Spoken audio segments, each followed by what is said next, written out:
Hello there, welcome to Hobby Hangout, your weekly show for the community war. Community from Beasts of War, your projects on our community forums. I don't know. That was a terrible intro. How many times did you say community there? Community. Community, a lot of community. Community. It's all about the community. It's all about you, not us. It's all about you. Wow. I'm joined today. But we're by going to be John. talking for like an hour and a half, so. That was Ben. That was Ben. I'm John, by the way. This is John, and Ben off in the distance. And I am Lance, your host. Thank you for joining us this week. If you want to come across to beastofwar.com, you can make your own forum topic as well. So if you go to the Beast of War homepage, we'll get this over and done with right when the Beast of War starts to crash. Sweet. Great start this week, guys. Top effort all around. Well, we'll come back to it. Seemingly just as we begin, the Beast of War site slows down. Yes, if you click the links that BOW Ben is posting in the Twitch chat, and if anyone wants to pass through the links on Facebook and YouTube as well, that would be awesome. But let's get started. We've been looking at Gangs of Rome a lot recently, and a lot of people are joining in. Same with Burrows and Badgers. We see that a lot now in the forums, which is great. Gives Ben an excuse to talk about it. It does. I get to talk about furry things all the time. Yeah. So, this is Gangs of Rome. This guy, Buggeroff, he's just started on the skin tones of these cool looking Roman gladiators. Mm-hmm. Looking good so far. This one, I don't know if it's the lighting, but maybe a darker skin tone on this guy. And working down. Looking good. I like these bases, because I thought these bases were custom made from another community member, but it seems like they all look the same. Hi Irish Steve, hi Lena, hi Amanda, hi everyone in the chat. Thank you very much for joining us this week. Let's see if our site has come up. Here we go. Kinda.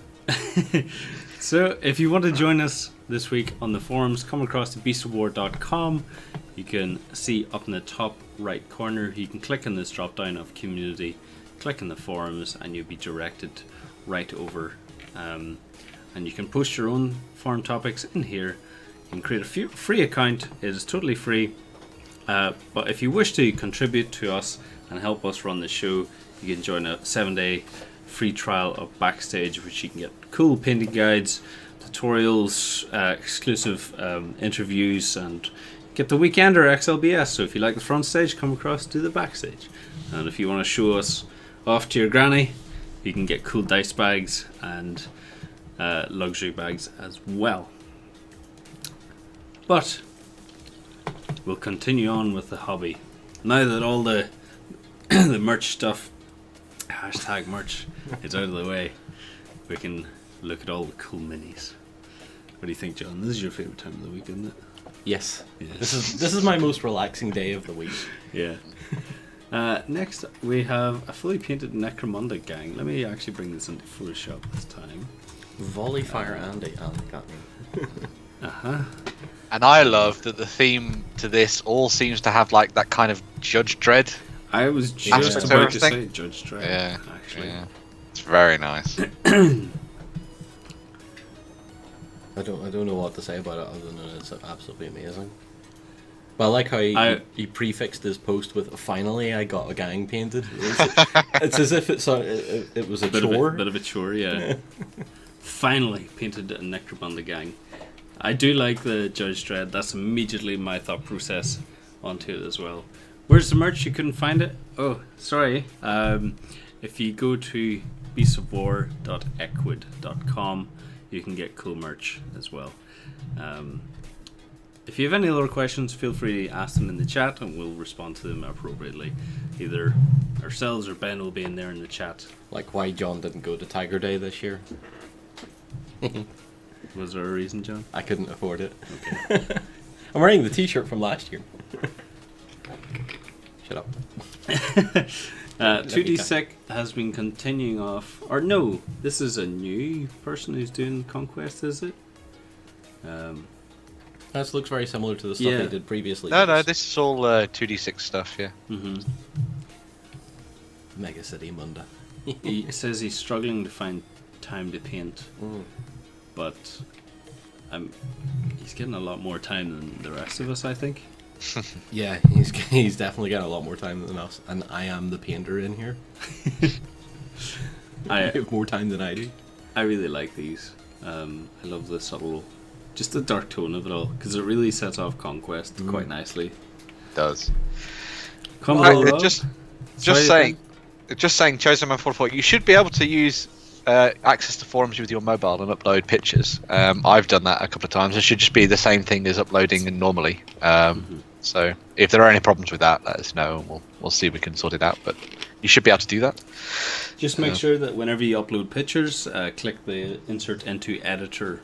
Yes. After you upload them, and they'll be into your post. Steve's calling you out here. Don't worry. You're going to see some of Lance's minis later on. I've got loads of them, not just one. It's fine. Ben, dirty. We've got Commodore Rob painting up some blood red skies with some decals added later.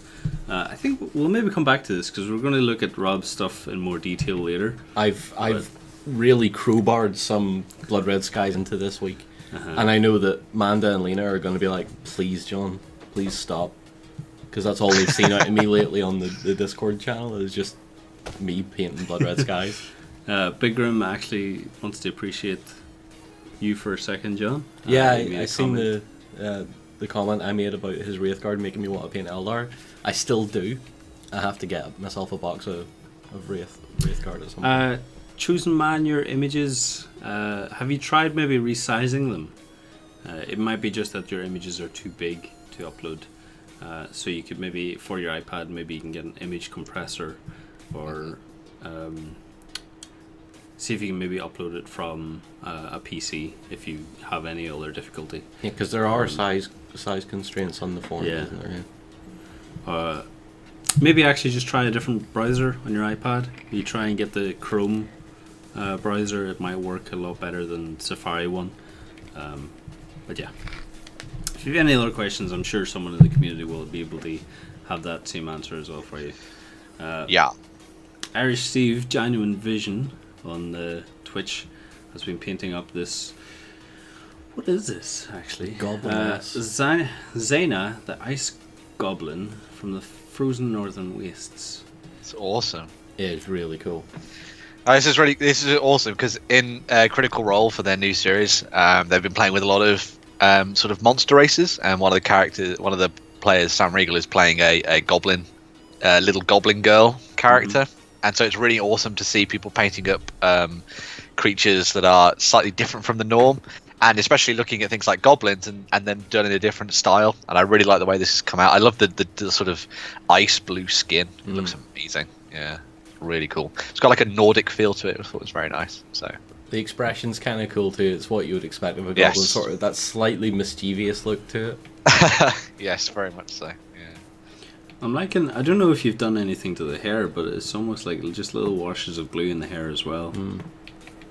And the leather looks really nice. It's all very cold until you get to the leather, and then it becomes really warm. It's a nice sort of contrast between them. I don't think he's finished the edge of the coat though. No. You should talk to Lloyd about that. He was coming up to me earlier and he said, like, look at my furry men. Because he's got. Does he do that routinely now? Yeah. He's got normal. I think it's for Saga. I'm not sure what they are, but he's trying to make them look Russian. So he's just adding like green stuff fur around the edging of the coats. So I assume he's just rolling up little sausages, wrapping them around, and then just like giving them a bit of texture. Yeah. But there's a way he approached me about it. Look at my furry man. Every time Lloyd comes up with his phone, it's almost like a drug deal. Look at my furry man. Don't talk to anyone about it. Keep it secret. Come over to the corner. Do you want to see some painted miniatures?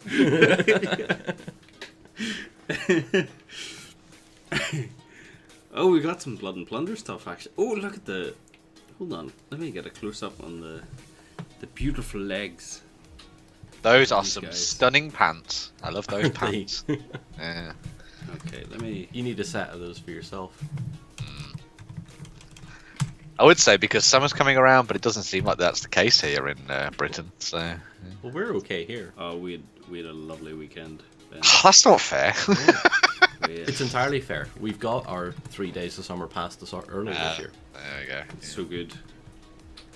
Celebrated my birthday over the weekend. It was great because we slacklined and played with frisbees.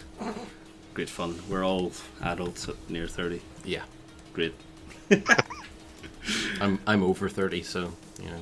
John wasn't invited. I know I wasn't invited. Didn't know you were doing anything. I thought I mentioned it. Actually. Did you? Yeah, I mentioned Maybe. everyone in the office. So. See, when I'm in my painting room, no one notices me. Yeah. Moving on. But no, Minis. Look, these trousers though. Yeah. Beautiful highlight work, even on the stripes. Particularly the guy on the right with the red and white. Yeah. They don't look like proper pirate wear, but it almost looks like they've come out of the circus as well. Because I find like Blood and Plunder stuff, you could kind of pass it off as circus goons. I suppose if you ignore the musket. I like that what we see from the guys at Firelock is you've got these really nice. I think they're all single piece, aren't they? The Firelock game stuff. Mostly, yeah. Mostly single, but you've got these really nice single pose miniatures that are historically accurate. But then when you see people painting them up like this, they get that almost cinematic quality to them, and it's nice to see that on historical miniatures in it going forward and stuff. So cool. Mm-hmm. I like the decking basing as well. That's very cool. But the decking basing comes with the models. Oh, it does it. Oh, that's awesome. Wow. Yeah, when you say single piece, it is literally single piece base included. Oh, cool. Yeah. Because I'm not sure it wasn't for Captain Morgan. No, but I think the regular minis, it's either you either glue them onto the base or they come up with the base as part. Do they not come with like a tab or something underneath it? Or? Possibly. I think that base might actually be the tab. Okay. If I remember that's right, awesome. and if I'm remembering right, that's pretty cool. But I can't remember, so don't quote me on it. If it's not right, you're still cool anyway. Yeah, exactly. John, do you know the best place to get 1 to 300 World War II aircraft decals? 1 to 300. If you're talking about 1 to 300, as in you're looking for Blood Red Sky stuff, miscellaneous miniatures in the States. Mm-hmm. If you're getting them posted to the UK, it's about $3 postage, because it's just a letter essentially, and they take about a week to get here. We have some Blood Red Skies coming up of mine, which I have some miscellaneous decals on my little planes, so we can show you those when we get round to them. They're very good, and the quality is excellent. Good value for money. Sweet. Awesome. There we go. We have Amanda working on the Beagle Tracker and what's this thing again? Platypus? Platypus. Yeah. The platypus is very strange. Duck-billed, beaver-tailed. What else does it have? It has like 4 duck-billed. Yeah, it's got web claws in the back. It's a water rat. It's a water rat with a beak. Yeah. Isn't the platypus like nature's evolutionary phenomenon? Like all the scientists in the Something world, like that, I don't yeah. know what went wrong. That's Australia for you. Sorry. Platypi are poisonous as well. Are they? How do they poison you? Do they just like? No, they just have venomous words. They just nuzzle you to death. Yeah. They tag you in spicy memes. God, bloody memes. He's look great, and we know that Amanda's continued on, so we'll have a look at 144 artists. What is this thing? Giant Steam Golem from Reaper Bones. Yeah. So yes, but he's planning to try out Volsung with it. I think so. If it's the right size, it would work in Volsung very well. They are appropriate miniatures, according to. I was just saying that 144 Artists has been doing a real bucket load of stuff in the forums at the moment. He's been showing off loads of different types of models and things. And this one did catch my eye. I very much enjoyed this one. It was really cool. I like golems and Warforged style characters and things like that. So that's a very awesome little piece there. So, and it shows off the quality of the bone stuff as well, actually, because that's come out very nicely. So. It's making me excited because I went in on the Bones 4, and I'll have to wait another. Well, it's about 10 months now until the supposed delivery. Every day is a ticking clock. Yeah, as you say here, like he's been working on dwarf miniatures from Lead Adventures minis as well. I love the detail on this. She's a grumpy lass, is that one? So. She's one of the border Scott dwarves. Yeah. Look, this guy looks very sad for some reason. He's got a very sad expression. It's that face you pull when you realise you've just run out of ammunition. Yeah, and there's a giant stepping And towards. there's a giant walking toward you. Yeah. These are really nice. Like, what size are these? Are these still 28 mil. 20? Yeah. If that's a 25 or 25 to 30 mil base on it, that they are pretty small. They're just very squat dwarves. So. Oh, squat joke. Nice.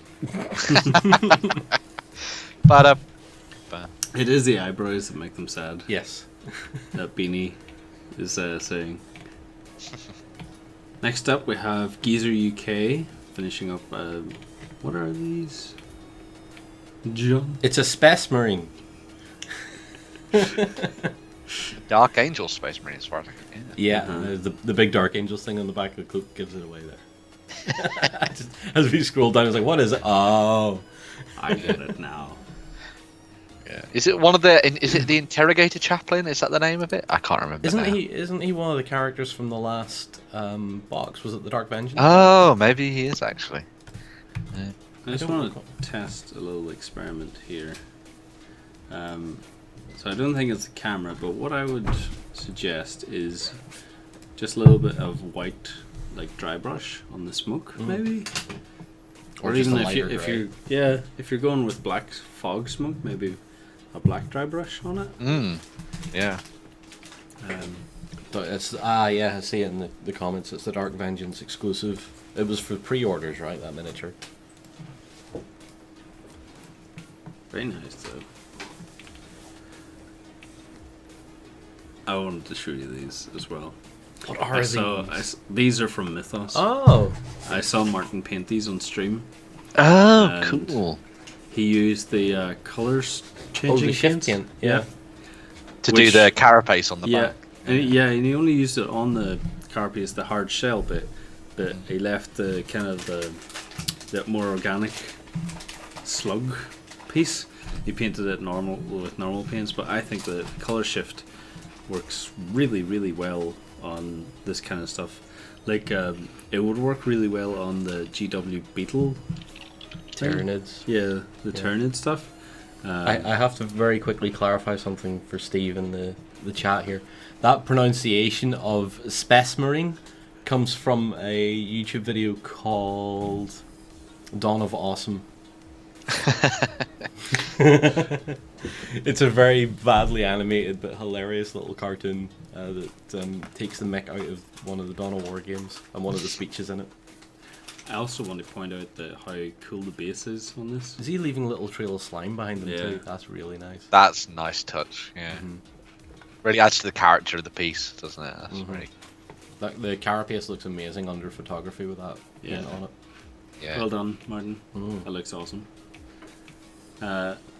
Amanda has been working on more guardsmen, ready to go through the varnishes now.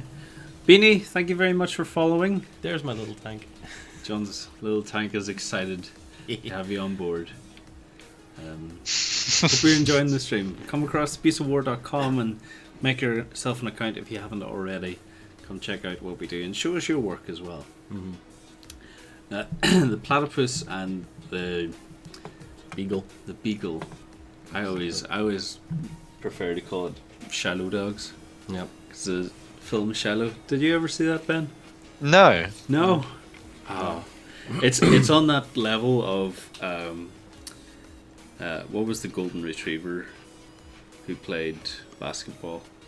Airbud. It's on. I have no idea what you're talking about. It's on that level of stupidity with animals, but it's just real enough to be a good classic family film.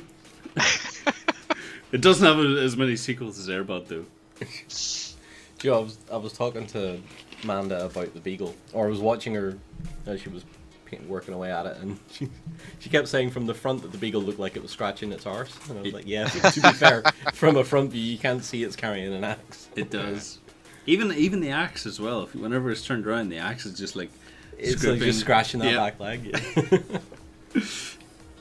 Had an account from Beast of War for 6 years, actually. Thank you very much for joining us. I didn't recognise your name. I'm very sorry about that. But thank you very much for the support.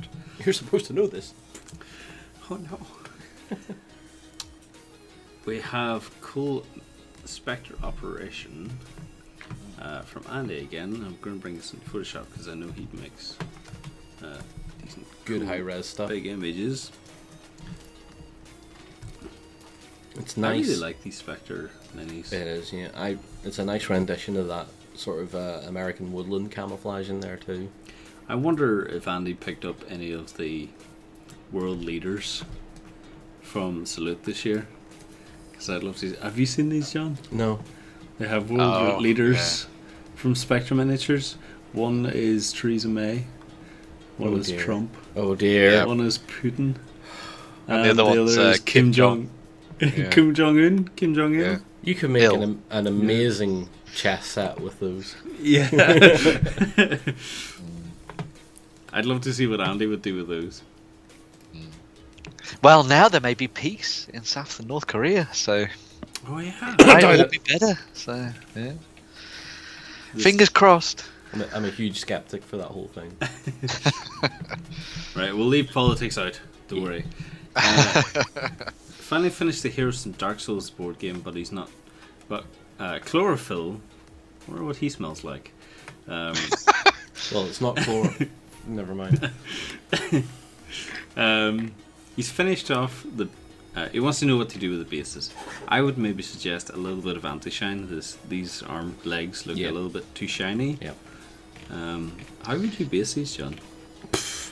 It's Dark Souls, so skulls and blood, bones, Skulls, blood, bones, dust and decay. rubbish-looking rocky ground. I don't know.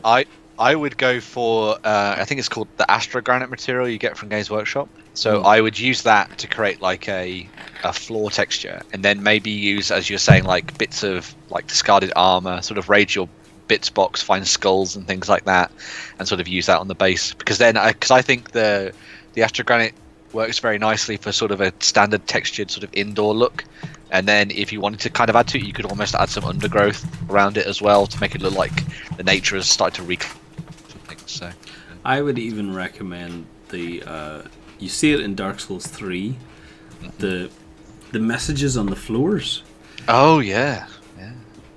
So let me just I've got an image here. Oh, that's tiny, really small. Okay, we can deal with this. Do you know what I would say, just for... So if you can see that, like just red strokes of lines on the base, because they would count as messages on the floor, which I think would be kind of cool. Yeah, that could be cool. I would honestly just paint the bases black and write "You've died" on them. You died. You're about to die. That would work. Also, Dive Punch, thank you very much for joining us. It's your first live stream, so I hope you enjoy it. If you haven't got an account over in Beast of War, come across and join us as well. I think Games Workshop will load prices to get more players into the game. Nope. Yeah, no. Need to remember that for... Yes. They have... Sorry. Go.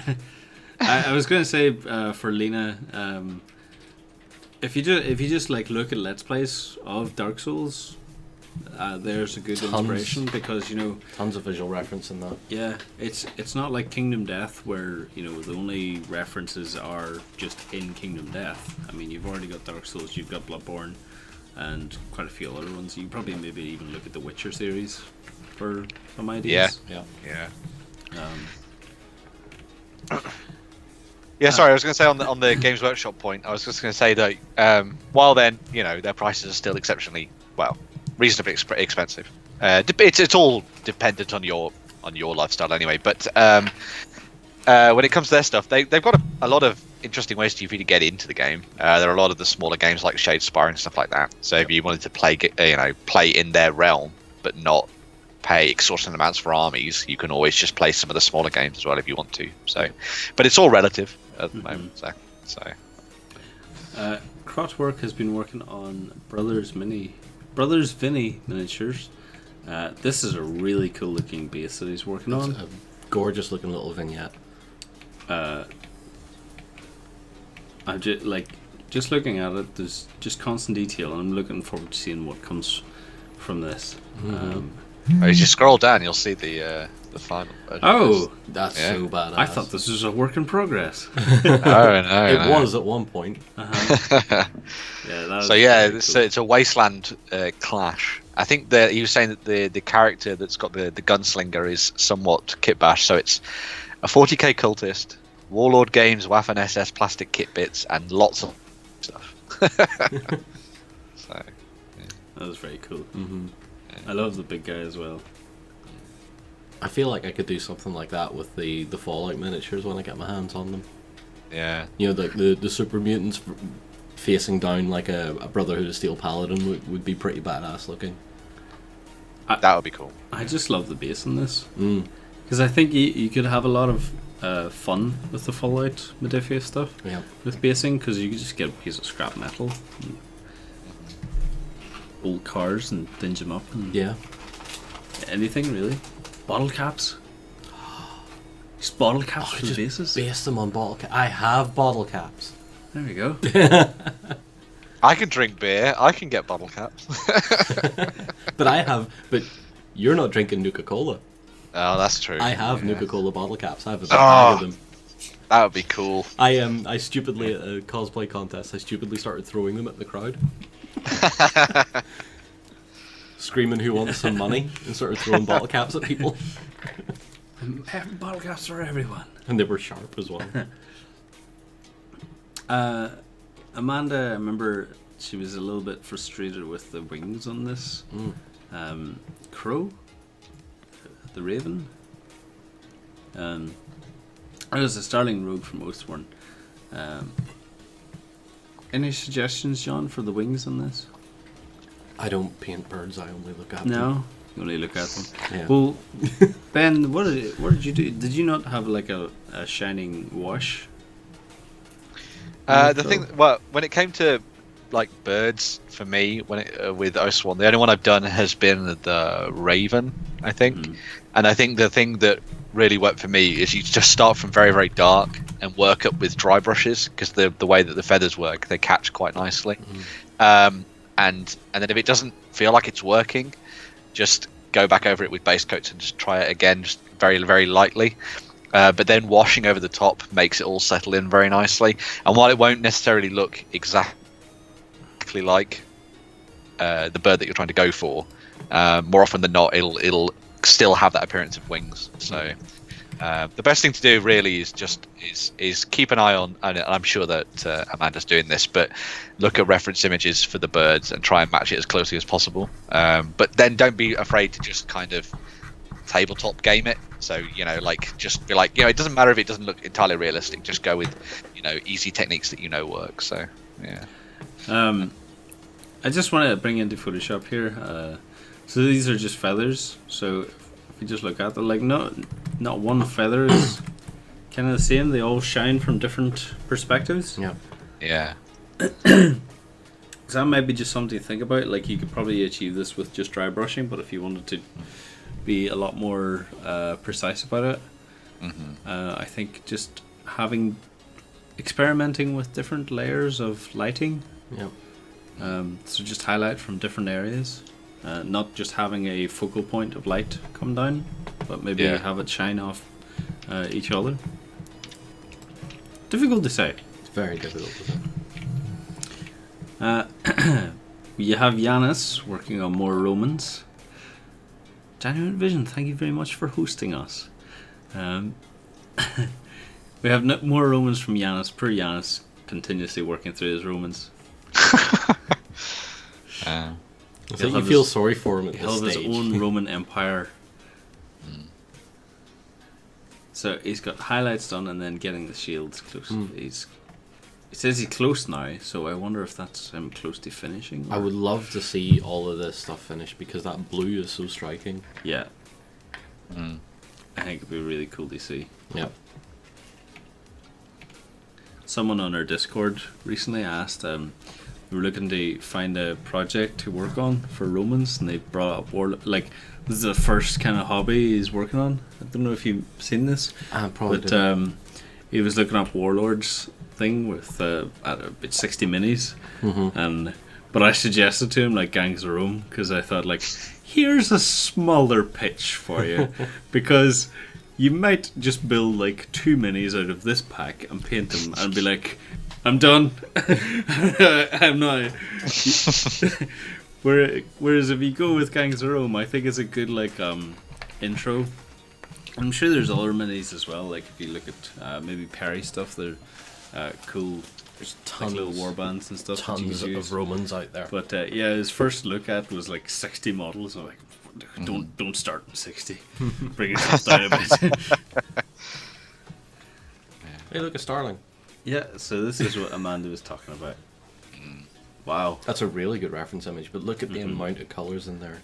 Yeah, you see, purples, this is browns and whites. Yeah, you see, this is where I kind of even forget the like orange sort of tan color on the back feathers, and instead just make sure you focus on the darker colors, and then do the whites as like little flecks on the end kind of thing. Because otherwise you're going to drive yourself insane, probably. I think like a green base coat and then highlight the rest. It seems. Yeah. Well, like a green on the body and then moving up to the neck, changing that to a purple. And then focusing on the edges. Actually, the color shift paints might actually be pretty cool for this stuff. They might. Actually, they could work. Yeah. Maybe just highlighting with the color shift? Perhaps, yeah.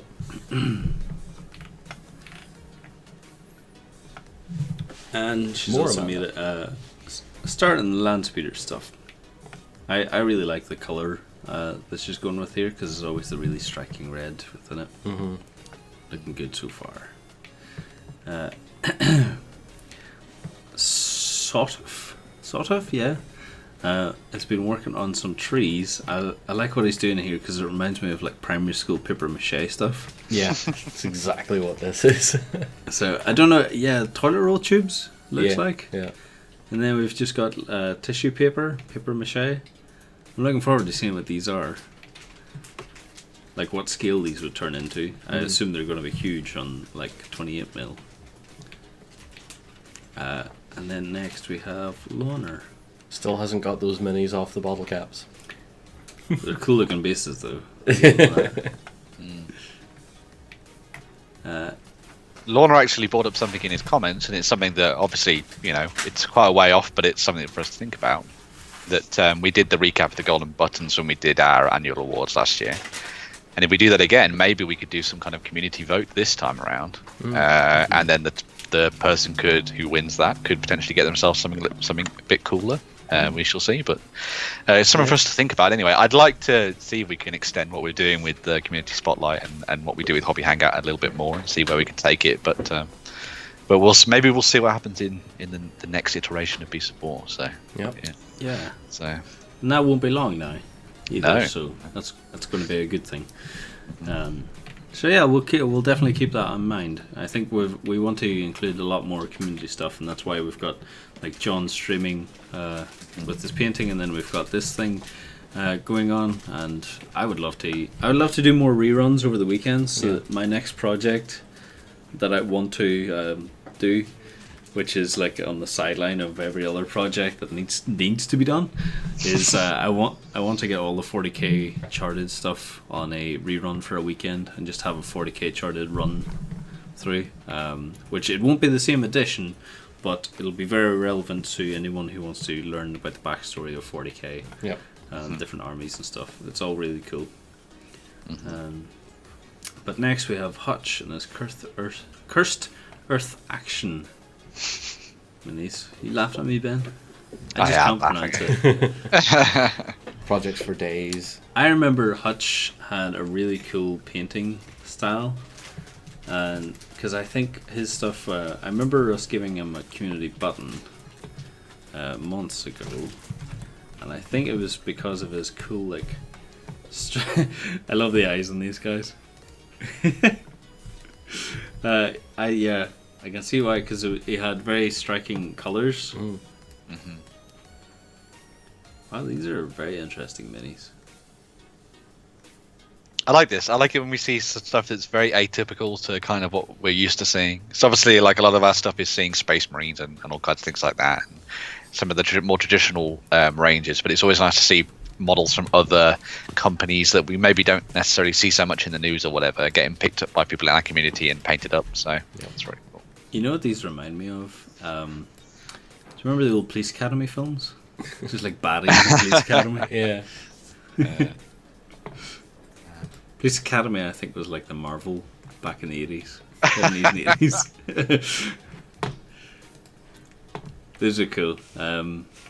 And next up we have Geezer UK working on these cool goblins. Orc. That's right, orcs, yes. I was just thinking that we're going to look at that, but if we have it here, then we don't need to. Yeah. I really like, I think I mentioned to John earlier, I really like the backpack. Not the backpack, but the leather. This little plate at the back. Yeah. I don't know if it's metal or leather, but it looks really cool.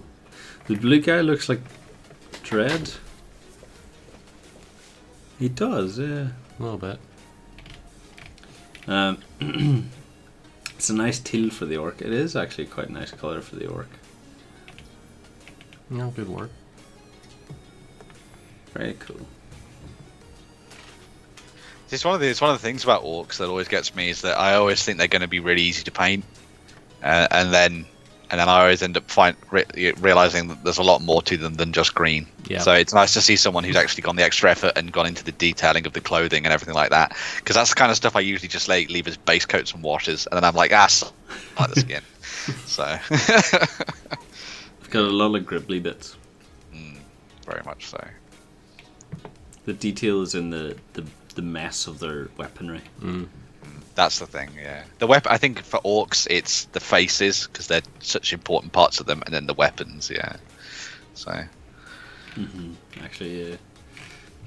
Okay, next up we have a cool looking. Oh, it's another Bones River Troll. I love the coloring in this actually, like the discoloration in the skin, leading to like his. I don't know. I wouldn't call it seaweed because he has. He's got 3 fingers, actually. But he's got like fins. It's like reeds. He's well got on like the reeds back. over his body or something. And So I wonder if Yeah. he's some kind of mutant or yeah. he's got kind of a mutant face. Well, he lives in the river, so I'd imagine he's got kind of like an aquatic sense to him and stuff, which is pretty cool. Yeah. So, and the pale skin works for that as well, because it kind of, you imagine him sort of down in the depths, in caves and such as well. So, very cool. And then it's brought to life a little bit more with that very bright red loincloth that he has on as well. It's a beautiful loincloth. If I had to choose a loincloth, that'd be one of them. That's what Top Man are going to be selling next. It's going to be loincloths is the next big thing. So. They've went you've got everywhere rips- else. You've got rips in your trousers. This is the only certified rip that you need. Just rip the trousers off. You just all you Right need above is the belt. knee. Yeah. It's not a skirt, it's a loincloth, thank you. It's fashion. Look it up. I was really bored on eBay and I started looking for kilts. And I actually seen like digital camouflage kilts and all this proper camo material, and I was like, Awesome. do I? Do I rock up to Expo with one of those on? Yeah. Look at this cool looking. I don't know what this is, but it's like a wolf. It's a dog. It's a doge. It's one of the flesh hounds of Corn. You pronounce it doge. I pronounce it doggy. It's a flesh doge. Flesh doge. Much wow, many It's win. doge, isn't it? See, even Is it? Colin's telling you it's doge. See, I always look at it and I think doggy. Tacti kilt. These are cool looking. Let me bring them up in Photoshop here. I love the blending in the skin here. Between the black and the red there, yeah. This is very nice. Same with the back as well. It's really good. Really nice highlighting just everything on this. Hey, sometimes I look at this stuff and I think I would really like to paint some chaos, and then when I get some chaos and try to paint it, I'm like, nope, I'm bored now. And then you get people like this that come in and be like, this is the inspirational piece that would make you go to paint something like that, and then the whole cycle starts again. It's too spiky for me. I don't like spiky models. I can live with it until I angrily grab one off my shelf and it bites back. Little stab mark in your fingers. A little. No, they've drawn blood before. Oh dear. Okay, next page. Amanda's actually continuing on with this cool land speeder. Very cool. At this point now, she's just sort of building upon that space hole farming she'd been working on. I saw in the Discord and I think in the forums too that Amanda's going to take a break from 40k and work on some more Burrows and Badger stuff, which is great news for Ben. She's trying to do what every hobbyist does. And if you manage to pull it off, you have to write us down the technique to doing it, to resisting temptation and all that sort of stuff. What she's trying to do is focus in on 2 or 3 systems, or potentially 2 systems. Like she's looking at, I think it's is Amanda going for Fallout as well? I'm not sure. Yeah, I think so. Yeah, so Fallout and Burrows and Badgers. To which I respond with, I like that idea, and I thought I can do that too. I can limit myself to bolt action, and then I can limit myself to Team Yankee, and then a little bit of sci-fi. I've got my 40k, which is now done. And then Blood Red Skies comes out, and then Fallout comes out. And then Burrows and Badgers comes out, and I'm like, this is ridiculous. I can't do it anymore. Yeah, I want to point out as well the bases for the War Machine models that Lawner is currently working on are phenomenal, and these are all kit bash from Coffee Stirs, I believe. Because I think I think I saw him talk about it, and write up about it in a separate thread. So they're essentially just trench warfare.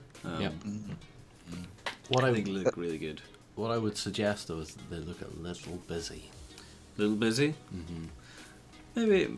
I would assume they have they've been custom made for each model, so it'd be interesting to see which models go where. What they look like when mounted. Yeah. I actually quite like the use of the building up the material a bit more to raise the models up. Yep. That's quite nice actually. So. And I think the privateer press bases and that larger lip on the side of them kind of promotes you to do a little bit more work on the basing, I think. Yeah. That's quite nice. I like that. Coffee stirs, sand glue, and kitty litter. I assume kitty litter for the rocks. Yeah, probably. We use kitty litter in here though. Do we? Yeah. We have a big tub of filtered stuff that gets rid of the larger rocks and keeps the smaller stuff. Wow. I didn't know that. Oh. Then again, we've too much in this place.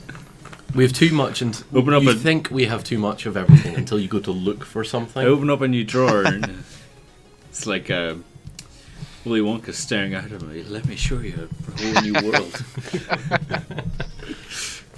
Pure imagination. Don't jump into the Magimix River.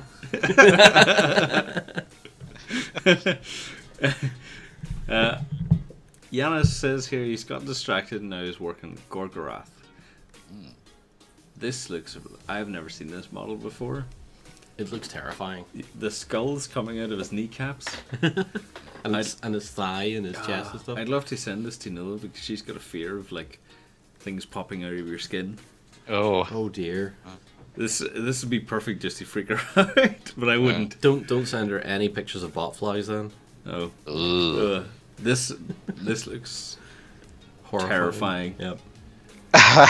Yeah, I've painted one of these up myself actually when I first popped into Age of Sigmar. It's a really cool model to work on actually. It was the first big monster I'd worked on for a really long time.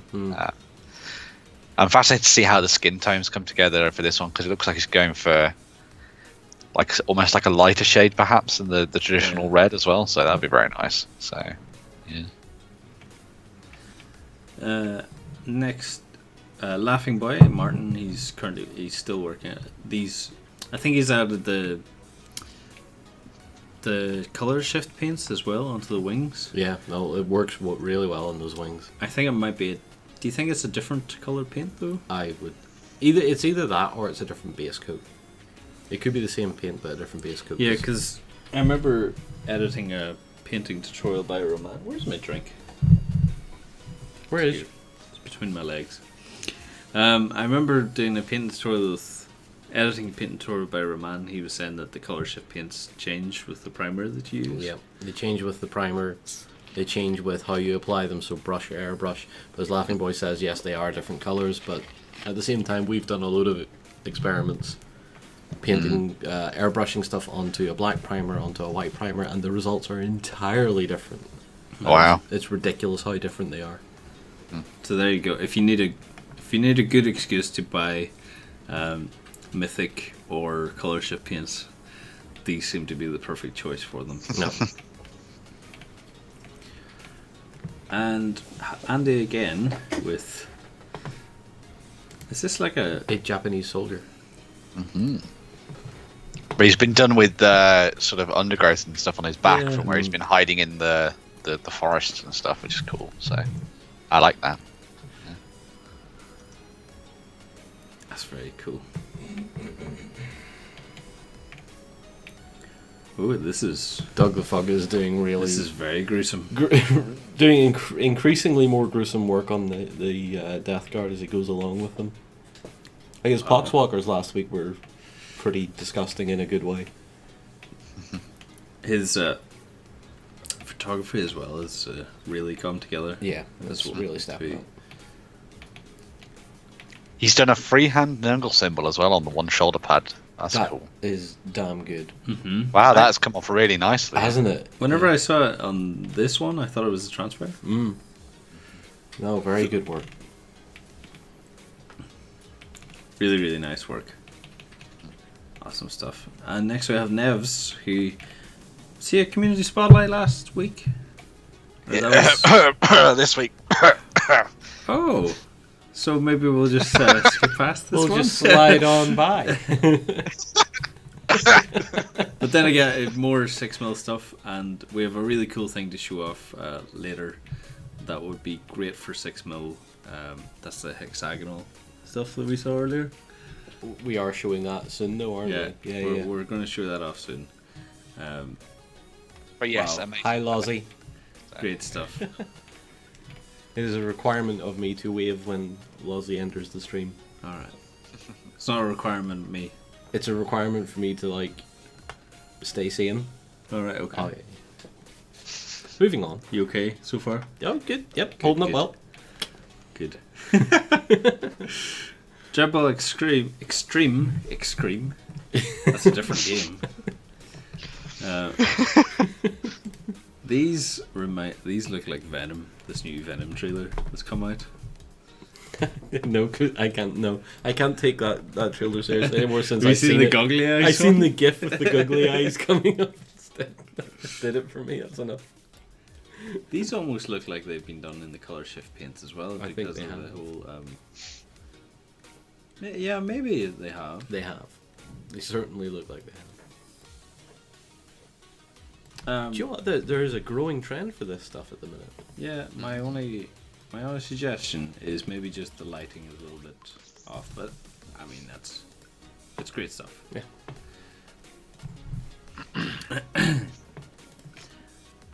Oh, Tony Selvey is working on putting some like scarves, A cloth onto.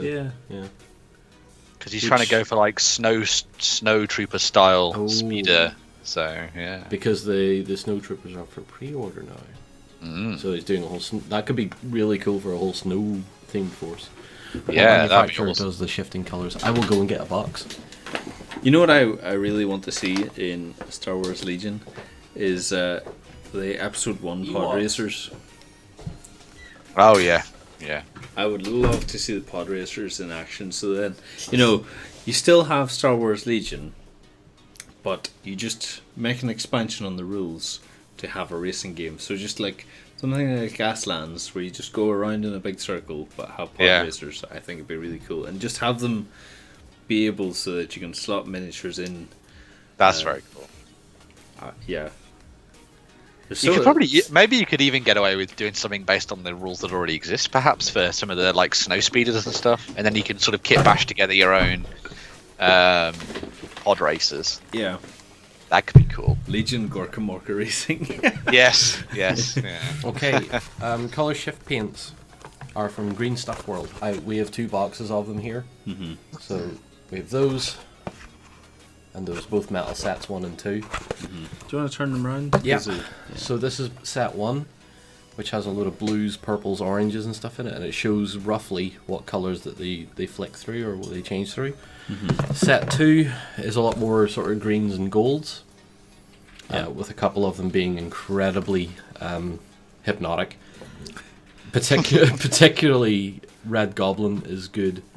Martian Green, this one at the bottom down here, is very good for carapaces and stuff. It's possibly even the one that was used on the other stuff we've had a look at. Cool. What else is really... Nebula Copper. The bottom one here, Nebula Copper, is so psychedelic. It is really, really mad. I would say that these are subject to change as well, just by the primer that you use. If you use a white primer, they come out really nice, but if you use a black primer, technically some of them specify a white primer and some of them specify a black, but if you do it with either, you will get completely different results with them. So 144 Artists is back again. Maybe we should skip this one as well, man. Maybe we should... Let's just I had noticed this as well, actually. We'll slide on with this one. It's still good. Just we'll talk about it later. So. Yeah. Thanks for pointing that out, Ben. So subtly too. Matt Gullum has finished his Warehouse for Volsung. This would have been really cool if we actually had time to do this for Volsung. If we'd had time, yes. Because it would have been worth it. I know what this looks like. Just built out of the box, and I've been looking at them for I don't know how long, almost a year now. Maybe. Volsung camp wasn't a year. Well, it feels like it, but to see if we had them all dressed up like this, it would have been really, really cool to see. I would have loved to have. We may get round to that. Yeah, maybe. Well, we still have them, so yeah. I mean, you've got some free time, Nigel. You say free time. You say free time. And here's the Spitfire finished from Commodore Rob. Looking great so far. Yeah. Very cool. I love seeing all the work people are doing on these Blood Red Skies miniatures. Yeah. Cause they're something that I wouldn't typically even consider, but the way that people have been going at them, and you've been painting them as well, John. I keep getting enticed into picking up a set and just having a go at painting them and stuff. So I've never painted so furiously in my life as to get all the box sets done in here. Yeah. Ben got to play with these as well last year at Warlord Day. I did, yeah. I got to play with the Warlord Games there at their little open day. That was cool. Yeah. You peg me in for that open day the next time it's happening, yeah? I'll come with you. Yeah. Yes, come across. It'd be good. At my own expense if necessary. Yeah. It was good fun. It was good fun, that. Yeah. I hated the travel, but the whole event was pretty fun. No, yeah, the Warlord Games guys are very nice. We got to a lot of people and see a lot of really cool games and stuff as well that they're working on. So most of my professional man crushes are in Warlord Games, so I think I'd be pretty content over there. You just spend all day with Charlie. I'll just hang out with Charlie and John Staller. You know what you need now in Blood Red Skies? You need this and this. Yeah. With Charlie walking past me going, oh, don't forget about this, and just plonking a box on my lap. Next up we have more Space Marines. Space Marines. I love the chipping detail on these models, actually. When you see this kind of photography and it's dark, it almost looks like a piece of artwork.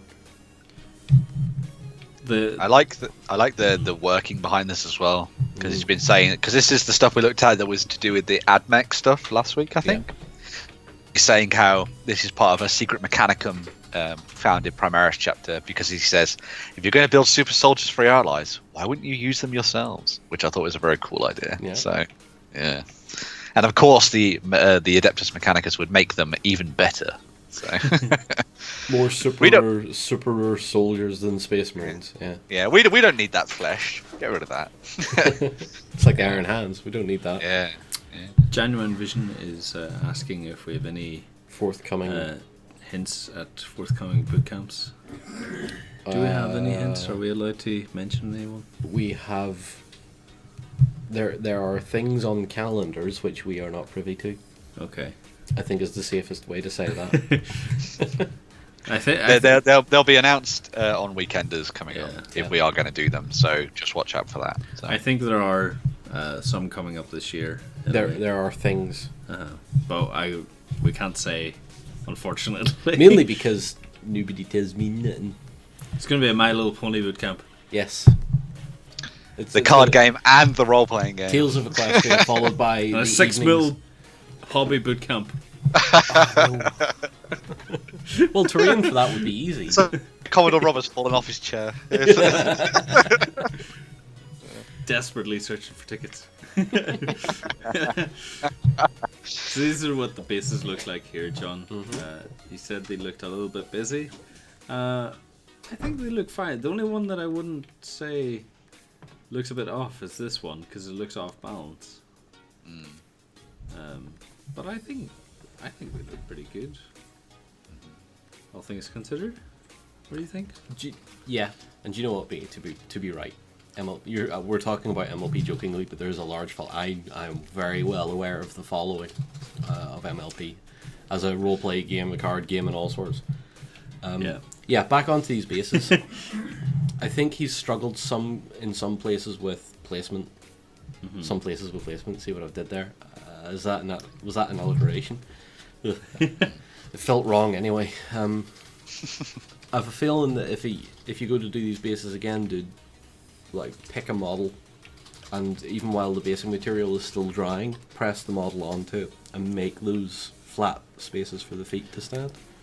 I would maybe agree with you on this one, because these look way too big for those bases. Yeah. Well, they're Iron Fangs, so they are on their correct bases, but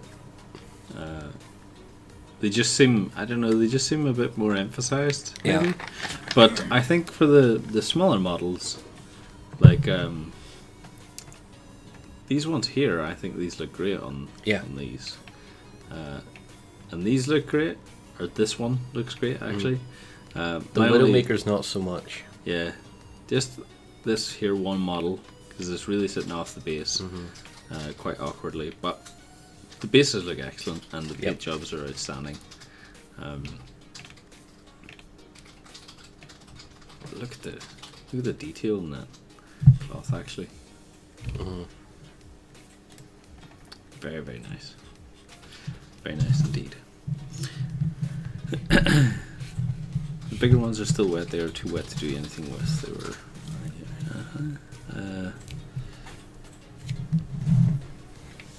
I think we're getting into. We're just reading the comments here. It seems some people are helping out others with the photographs. I think. Okay, Sundancer is working on the ATST. A chicken walker. ATRT? It's an ATST. Oh yeah, the ATRT is the writable one. The rubbishy looking little rebel one that I care a little for, but this thing is a piece of beauty. It's a piece of mechanical beauty. Well, I recently watched recently watched Return of the Jedi, and I was like all over these things every time they were in the scene. For research. Yeah, research. Entirely research. John, why are you watching this? 3 days now. Research, damn it. Oh yeah, Dr. Ether has been working up on the Ratcatcher stuff, and apparently this is a quick job. He makes it look so effortless. I think there's a lot of ink that goes on for these. It's a lot of washes. I assume. I could be very wrong. A Zenith Prime and flesh tones sprayed on for the base coating, with some more detailing done after the fact as well. So, Yeah. I love the A quick job. I love the water. Yeah, the sludge coming out of Yeah, that pipe. Yeah, I was having difficulty. It's not water. But it's not quite water, but it's not quite grunge. Mm. So it's sludge. sewage. He's in the comments now as well. Like, he's Lots in of the chat. washes using Scale 75 paints. Do you know one thing I like most about the Rat Catchers Guild is the ball. What is the ball? Just a It's, baby it's rat? just an inflated rat. Oh, It's just a round rat with a head poking out the side of it. It's brilliant. they don't have like the Rat King in this, have they? The one with like a million rats in it that forms One big super rat. I would imagine like they'd maybe bring that out to come. Mm. You can't have a rat catchers guild if you don't have the Rat King. Next up, we've got these More of the trees. It's interesting that he's actually hollowed, like left some of them hollow as well. I want to know what game these are for. Well, clearly it's Endor. We're on a Star Wars binge at the minute, so clearly it's Endor. You think so? Yeah, Yeah, because it they needs an would have Ewok big poking out of trees. them, yeah. Very cool. Reminds me of childhood so much. Oh look, dwarves. Chaos dwarves. Now is Ben quiet because we've said dwarves, or is he quiet because he's genuinely not listening anymore? Oh no, I'm listening to Oh, you. he's here, yeah. No, I like that. I like the look of those fire slayers. They've been done really nicely. I like the highlighting to the beards and the hair and stuff. That's very cool. And then it contrasts nicely because you've got these naked little dwarves standing on those, and so you've got quite a pale look to everything, which I thought was quite cool. And then you've got that sort of darker basing to sort of highlight them and bring them back up again. That's really cool. It's the kind of thing that's quite fascinating about what we're seeing from the Shadespire stuff. Really, is it gives you an opportunity to focus in on a lot of the different factions from the worlds of Age of Sigmar and have a go at painting them, and then not have to worry about it on an army-wide scale. So it's kind of going a little bit back to what I was talking about earlier. But so like if you're, for example, John, you're not really a fan of Chaos, but when you see some stuff from Shadespire, you can take your time and paint like 3 or 4 miniatures, and then go from there afterwards. And then you have something that's complete. Technically, yeah, it's got the other big benefit, well, of being one of those things where you can go a bit crazy with a paint scheme as well. So you don't necessarily have to follow the guidelines from the book or whatever, because you don't have to do that on a wider scale. You can do it in a condensed fashion. So yeah, I was just thinking there, like you said that you could take a few models from Shadespire. I was just thinking, or you could be like Chris Handley and just take all of them and do them in a couple of hours. yeah. I'll just give these a quick job. Okay, I can win an award with this now. I'm happy. So here are the finished models, and just what you see, that's a good scratch right there. Look at that. That beagle really is like scratching an itch right there. It definitely shows. All it needed was the eyes to be a bit more narrow to make it look like it was really going for it. You need a speech bubble, that's all. It goes, oh yeah. That's the spot.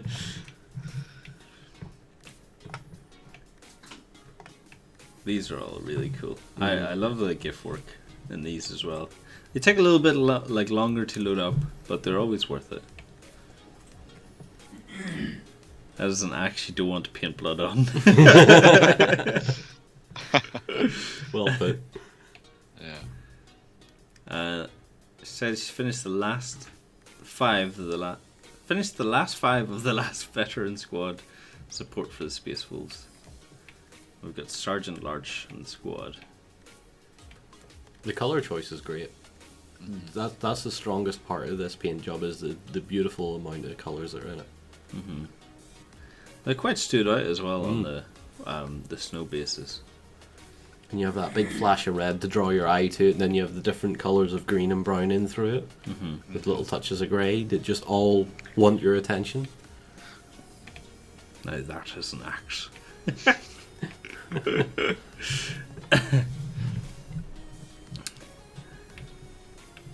So next up we have some tie.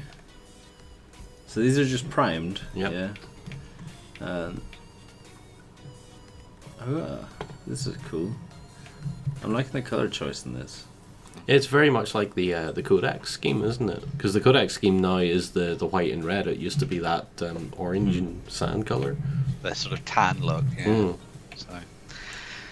See, this is the thing. This is one of the things that gets me nowadays. Like, if I see that array of models with those walkers and the battle suits and everything like that, and if I was looking at that now, I'd just panic and I wouldn't want to paint the rest of it. It's a crazy thing. Like now, if I look at something like that on that scale, like army wide, I just can't bring myself to do it now. And so when people are actually got the patience to work through stuff like that, it's cool. So I think maybe it's a case of working on, and obviously we've talked about this before, but maybe it's a case of working on things and trying to break things down into sort of compartments when you're building an army and choosing the right scheme and stuff as well. But yeah, man, I think my days of painting large armies are behind me. I think so. I feel like Tau are very very good to have a spray gun for. Yeah, you work quite well with anything that has a spray gun, because if you're hand painting these, it needs to be very smooth. It takes ages. So I think, whereas, as you're saying, I think airbrushing. Yeah. Next we have Ideneth Deepkin stuff. Mm-hmm. I'm still not fully sold on these model choices. This paint looks great. Yeah. I don't know. I don't feel like a water themed army. Yeah. Looks very appeasing on land. I kind of, when we had a couple in to look at, and I was so tempted to just base them on desert. Yeah. I just wanted to put deserts and cacti around them, just to be like, no, I don't approve of this choice, but I'm going to make fun of it. Yeah. Just make all the fish look like they've been fried. A little shoal of battered cod. Yeah. You just Magimix all over them and then just. Yeah. I quite like the idea, but then again, it's one of these things where it's like, well, I'd want all of it to be based underwater kind of thing. And I know they've got the magical reasons behind how the eye and the deep can work and all that kind of thing, but I get what you mean about it. I think it's silly. I said it. Oh look, burrows and badgers. Oh look, it's the Squirrel Knight, my favourite miniature, because it's the first one I ever painted. And it's a really good job too. Oh yes, so Dunham has actually painted both the miniature that you painted up and also The the one miniature that Sam painted up, as well. So yeah. Someone is copying us. But look at the bases on these. The bases are gorgeous. They look like little riverbeds. Yeah, those bases kick my ass. Far better than what I was doing.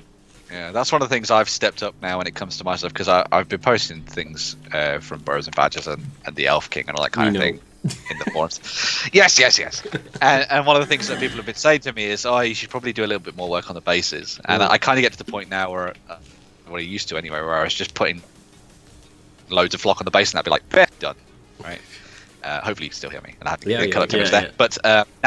But now I'm actually stepping things up and putting a little bit more effort into the textured work on the basing and finding little stones and tufts of grass and things as well. So, because grass is not all games are played on a football pitch, Ben. God damn it! Or like Justin, not everything is painted on the landing deck on the Death Star.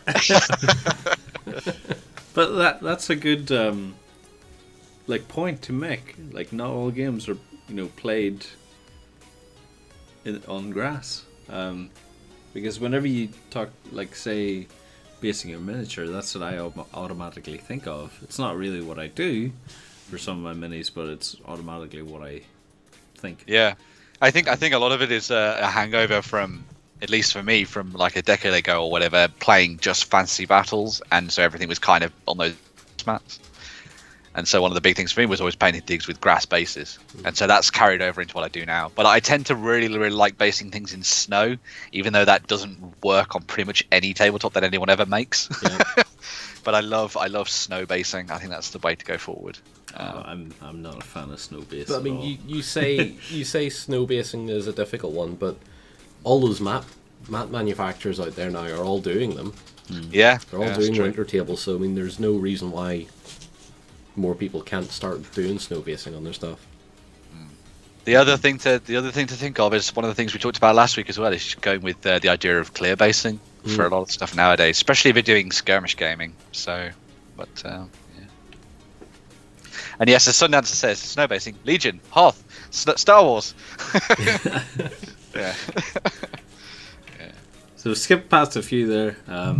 They're all just little working pieces, and we're going to skip past the above one as well because that looks phenomenal, and We know it's pretty sure it's going to be a feature somewhere else. coming somewhere else. But these Space Marines, look at Ultra these. Primaris. These look very nice. Let's get a close up on. Ah, the res. Oh, the res of these pictures are so good. This is your midweek gift. Yeah. High res images. Anyone who uploads big images has my seal of approval. These are such a nice, tidy paint job. Very, very well done. And none of the blue isn't overpowering, the red isn't overpowering. It's all just nice and subtle. And I love the glint in the eyes. Yeah, and yeah. The visors are. no, really, really good job. Sweet. More or less the same approach I did with the Stone Templar. Just get the base coat down, whatever it happens to be, and then just hard edge. And it's just so effective on the Primars because they got so much stuff to work with. Manda is in the chat arguing that the Burrows of Badges is a historical game. It's published by Osprey, so it's clearly historical. That's a good point. Technically, it's historical. You just switch out the humans for other things. As soon as Osprey start to do one of their kind of their themed books where it's all about like the badges of AD 400, you know, kind of thing, where it's just pictures of them like cross-sectioned armor and all kind of things, then you know they've made it. So Yeah. What does that make Gaslands? Also Gaslands is time travel. So yeah. Time travel gone wrong. They know what's going to happen in the future. So technically, it's a historical game. So there we go. It's a prehistorical? Historical game? The Postmodern future historical? We've invented a prediction. Yeah, we've invented a new genre, predictive gaming. And it's not as random as predictive text. It's not sci-fi. It's predictive gaming. Yeah. Here we go, John. The first. Let's see. I think for the first time since February, nothing finished through this week. Then some work in progress. Done up the Space Marines flying around from Drac Imperium. The first one is using the technique that you used on the vlog for Legion Stormtroopers. First priming uniform grey and then zenithing with white. So it was easy, and I think it was a good effect with these self-printed decals. Oh wow! So he's went the whole hog then. He's made his own transfers as well as doing the zenithing. Because you made your own. I made decals as well. I made decals for my Space Marines and for the Prosonians. Yeah. What is the best thing about living in Switzerland, Eric? I IKEA. want to know. You think it's IKEA? I think it's IKEA. Toblerones? Have you ever been to IKEA and Do you actually know the got the Sorry? meatballs? IKEA Sweden. Oh. IKEA Sweden? Switzerland is banks. Oh, yeah, of course. Never mind. So we've already been denied the We've IKEA been denied joke. that, yeah. I'm not allowed that joke now. What's the best thing about being okay. neutral? Being not quite sure. Yeah. Being non-committal. I wonder why that helmet has damage. It looks chewed. Is it? Do you know what it Helmet. is? It looks like Bothy's been using. Is it Bothy? Who's the poster? Yes, Bothy. it is Both. Bothy, yeah. It looks like he's used a rattle can to do the zenithing, Uh-huh. which has given a bit of thickness to the paint.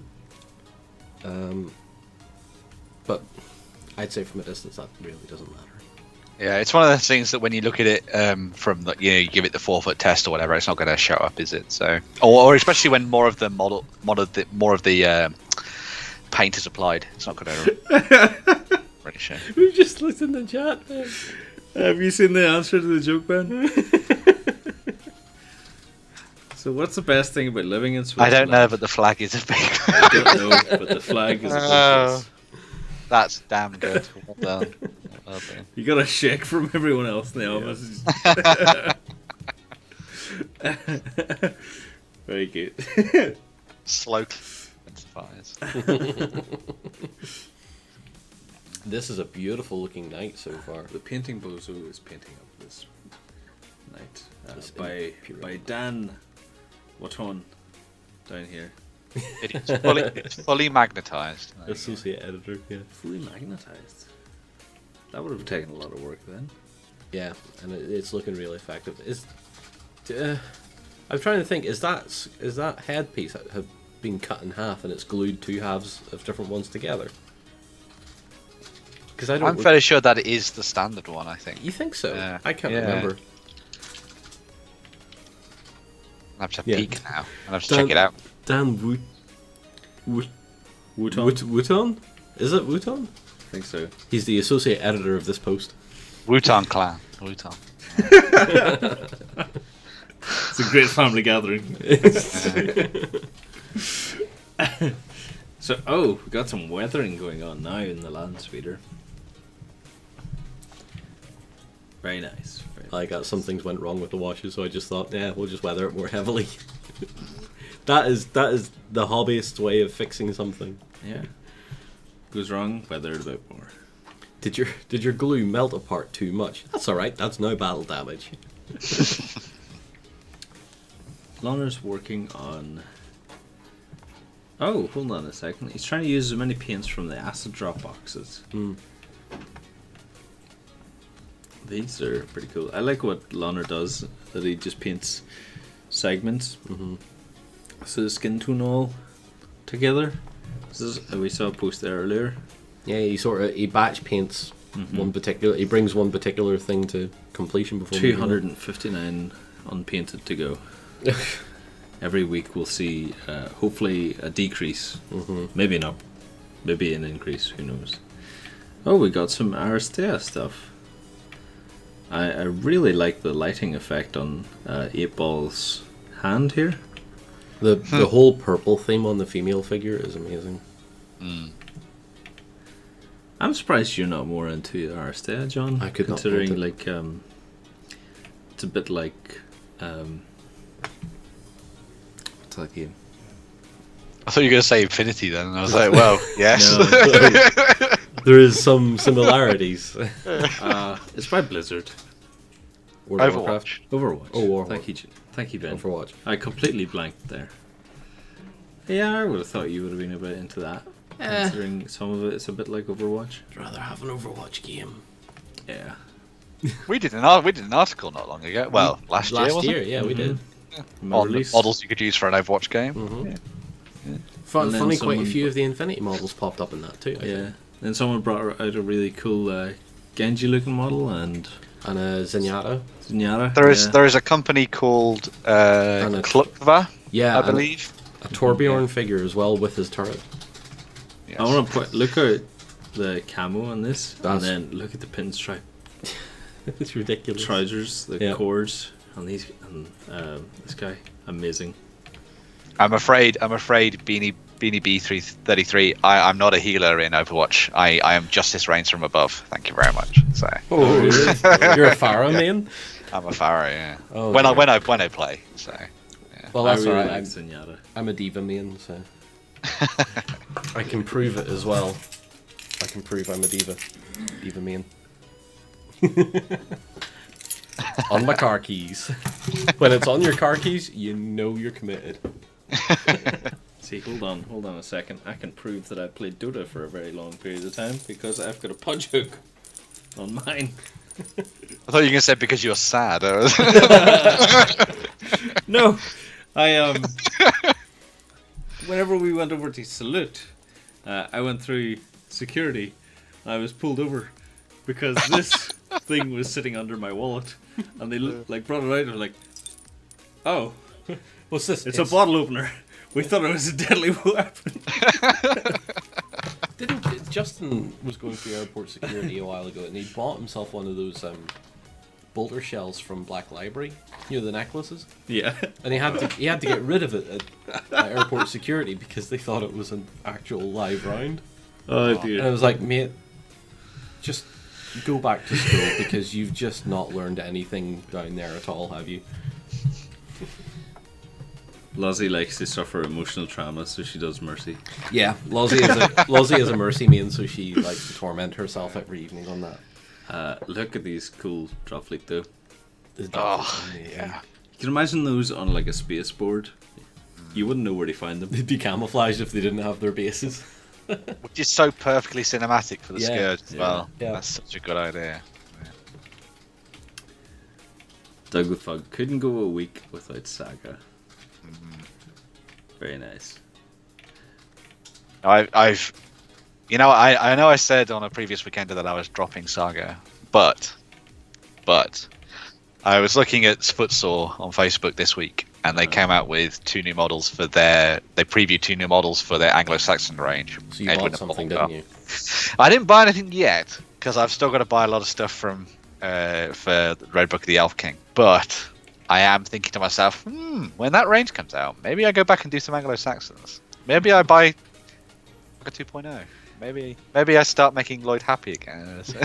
Maybe I stop disappointing Lloyd. Tim has just pointed out, like, how do you fade pink into black? Like that. Which is a very good question indeed. That's a very good fade. Suppose you go through pink into purples, and then purples will go into black. Yeah. Where are we pulling these pictures from? So let me go up to here. So if you come over to beastofwar.com, this is what you'll see on the homepage. You see, we have the Red Book of the Elf King preview come up today. And you can see your live stream. You can see down here in the news. But if we go up to the very, very top, you click here on community, go to forums, and if you want, you can create your own free account and show us your works as well. So if you click in here into the hobby forum, we have a lot of other forums as well. This is the main one. Come in here, create your own topic, show us what you're currently working on, and if you want to come across and support us even more, you can join a backstage free trial where we have really cool backstage content such as painting guides and a whole pile of like cool things.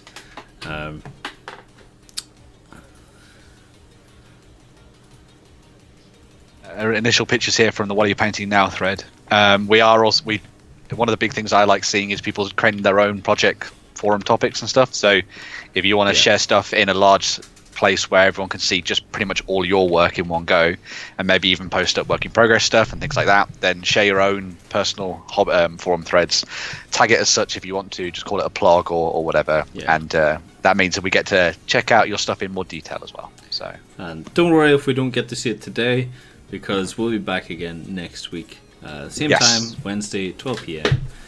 BST. For John's birthday. For John's birthday. Hold on. No, we don't need it yet. We don't need it yet. Bring back the GIF. No. I do have it. I still have it. I haven't deleted it. It's still there. We'll make fine use of it next week. We can't go early. We need to. Yeah. No. Yes. Next up, we have the trees that we've seen earlier, and these look great because we've already seen the process that was in the development of these. I want to see how he did the tree bark.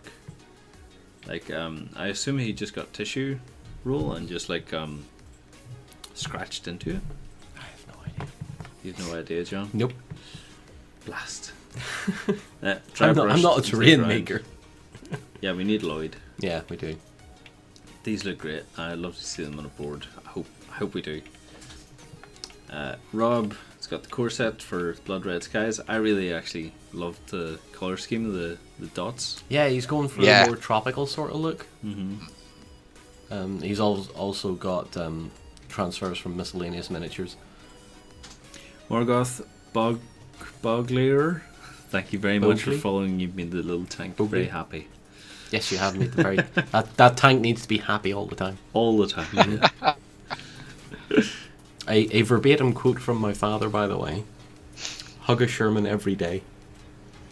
says you hug a tank every day. I don't have a shirt. That is a verbatim quote from my father, who is 65 and should really know better. For the trees, a hot glue gun or not epoxy. Hot glue gun would get that kind of texture. Yeah, it would, wouldn't it? I just want to say for Big Grim 76, go ahead and post something in the forums now, and just show off your work if you want to. But yes, the project stuff won't be far away, so so you can show off some of your stuff already, and then you can go into more detail when the new projects launch later. So yeah. Tim, I've looked at the prop mod for Blood Red Skies, but I haven't tried it out yet. I am aware of it. It's still in my inbox, so I will check it out. Ah, cool. These are really nice colors in these Infinity models. Here. Yeah, purples and oranges and goodness. It really suits well, actually. It does, yeah. The Infinity models. Nice crotch shot there, like it. Lloyd would love that. Yeah. Good work. Getting every angle that we need. All the important angles in life. Yeah. Butt shot, crotch shot. That's what. It's crazy that I hadn't even realised that was the way that was working until you see the way that the model when it's been moved around, that you've got that fade up from the purple into the orange. That's really cool. It is. Really, really nice. That's an Infinity Soldier who has taken a lot of pride and effort with an air gun on their armor, and be like, oh, we need to get into battle now. Yeah, guys, wait, I'm spraying my armor, okay? I need to look good as I kill people. It needs to be buffed. Yeah. Oh, winter stuff from Andy. Andy's been doing a winterized Opal Blitz. Looks really good. That's really cool. You know what I'd love to see in this is snow on the window wipers. Oh, like frost? Yeah. Like wipe the way it's frost? Just, yeah. I think that would be very cool, Andy, if you could achieve that. You're probably finished on it and you don't want to look at it again. But I think even like a little hand mark where someone's just like The Titanic handprint. breathed up against. Just saying. Or a Titanic handprint. Soldiers get lonely. Next, we have Graham's heavy tanks, which I still can't really get over how weird these are. They're just really odd. Just everything about them is just so... What was that I called it last time? Captain Scarlet or Joe 90? I think it was Captain Scarlet. Captain Scarlet, yeah. Yeah. The colour scheme just reminds me of Mars Attacks, though. It does. It actually does, yeah. What are these like for? What game are these for? I would love to see these on an actual board. Yeah. I'd like to see what the other factions look like. Yeah. Oh, for the Ogre ones. Yeah, yeah. That's the Steve Jackson Games one. It's one of those games that came out a really long time ago, and then it came back with a couple of reboots, I think, on Kickstarter, and made a lot of money. Lot of money. Yeah, I see there it does say ogre, but whenever you're looking at these pictures, you have no reference. You just wanted me to tell you, didn't you? Really? Yeah. I just want to hear. Your We voice knew all more. along it was just a test. Yeah. Well, we don't have very much to say about Viking with brushes stuff, other than. Do you know? No. If anyone's in the community, scroll up right now. Scroll up. 10 hours. If anyone in the community is looking to hire in a few years' time, because this kid, I don't know what age he is, but He's not that old. No, he's not old at all. But if any company is looking to hire, even right now, this is a guy to look out for. If you're a company that likes producing busts and stuff like that, send them to him. Yeah, to do some work on them, and they look fantastic. He's looking for He's comments 16. Comments and criticism. What criticism? Okay, no, genuinely, criticism, or some constructive criticism. I would say potentially, only potentially, smoothing out the highlights on the black leather. The leather, Yeah. And a little You can bit see- on the waistcoat, but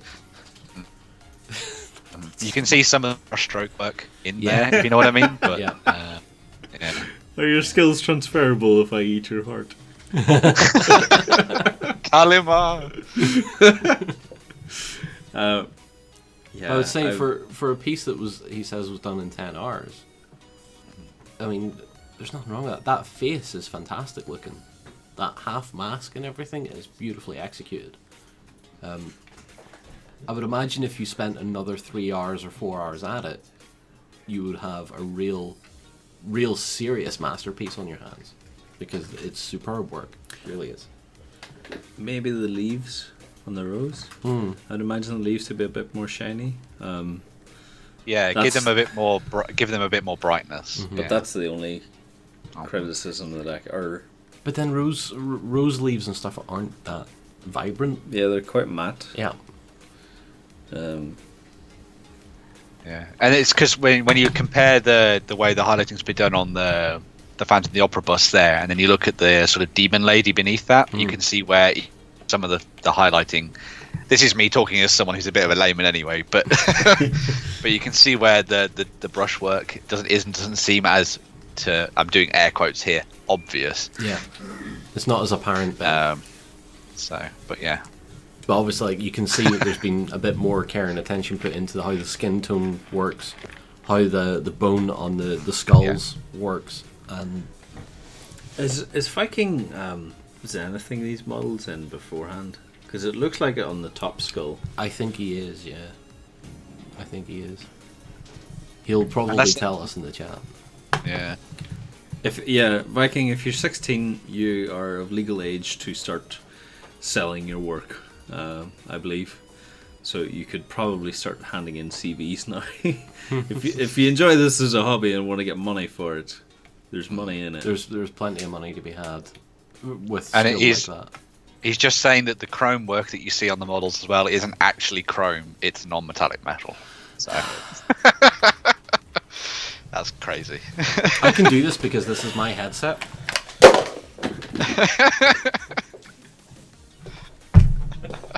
And it is a commission as well. So Shoes over, guys. We can't talk. Do you want to come and sign this board? Yeah, we should definitely get him over. He could paint. He could do some painting tutorials, and I could find another job. Yeah. But If you ever want to come over and visit, you're very welcome. You can come and show us how to paint in an hour. We're not all going to sit there for 10 hours. Yeah. but yeah, wonderful work. Wonderful work. I'm not even going to bother flipping this image. I'll let the community deal with that on their own time because it's just going to look amazing. You can tell that it looks amazing. The skin tone and muscle work on this, phenomenal. Is that a repost? Yeah, I think this is a repost. So if you don't mind, Viking, I'm just going to delete this because I have the authority to delete reposts. Excuse me, and let's go down. We have some refreshed stuff as well. So, Hegemongari, excuse me. Oh, he's shaded the fish. Added some colour to the base. Hasn't breaded them though. He's Didn't bread added some colour to them in the pan. Yeah. Oh dear. Added some spice. That base is actually starting to look really good. But I love how that cloak of water has come out. I think that the water technique there is absolutely superb, and it's going to be really fascinating seeing how the actual the almost avatar has been done into that as well. The Eidolon, or I think it's called a Hidolon or something. I think it's something, but it's a crazy elf word. All right, so, Eidolon. that's the one. That's the one. There we go. He's in the chat now telling us that he's not a good cook. I am not a good cook. I am not a cook. I'm a painter, not a cook. Oh, Rincewind, I actually recognise this face.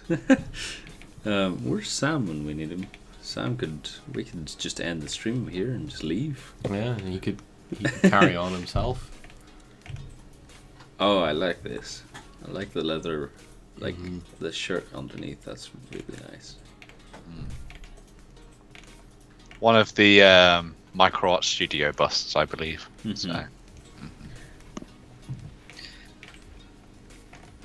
Very nice. I love the way the eyes have come out on there. That's lovely. Yeah. I never actually seen any of the Discworld miniatures from MicroArt painted. Oh wow! This is interesting. What tank? Chosen Man's got a cool tank for you, John. It's a Lehman Russ. It's a good old-fashioned Lehman Russ, and it is actually an old-fashioned Lehman Russ too. It's not the newer type model. No, yeah. Yeah, it's a classic that has like the newer weapons put onto it.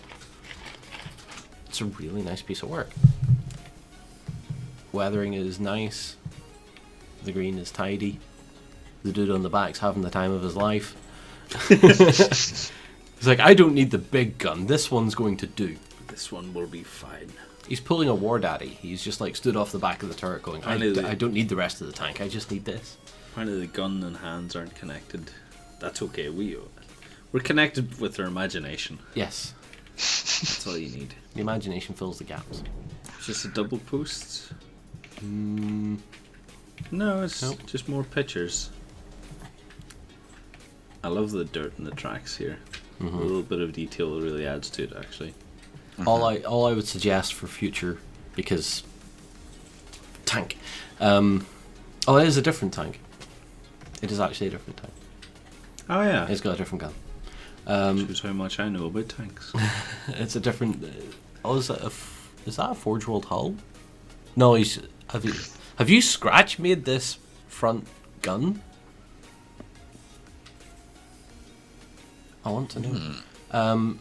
What I would suggest for doing a bit more to the tanks, if you want to, it's a completely optional thing, but dry brushing a little bit of silver or painting a little bit of silver onto the face of the tracks, just where the cleats, the actual grip of the track is digging into the ground, because that will be an almost polished metal. It would almost be completely clean with a mirror finish on it. And that gives you a really nice standout detail on the tank as well. So it makes the tracks look really busy. Just long hair, like sponge silver on it? Yeah, just on, see those little diagonal lines? Just those. And what I did on the tank for the Prosonians was paint that middle piece in a like a dark grey, almost black, to make it look like a rubber pad. Yeah. You add that amount of detail to a track and it really draws your eye to the vehicle. And it looks like it's really being used. Interesting. Very good, John. Yeah. Okay. So that's all from the What Are You Painting thread. Every week it just seems to grow and grow. I'm going to take a very quick bio break. Okay.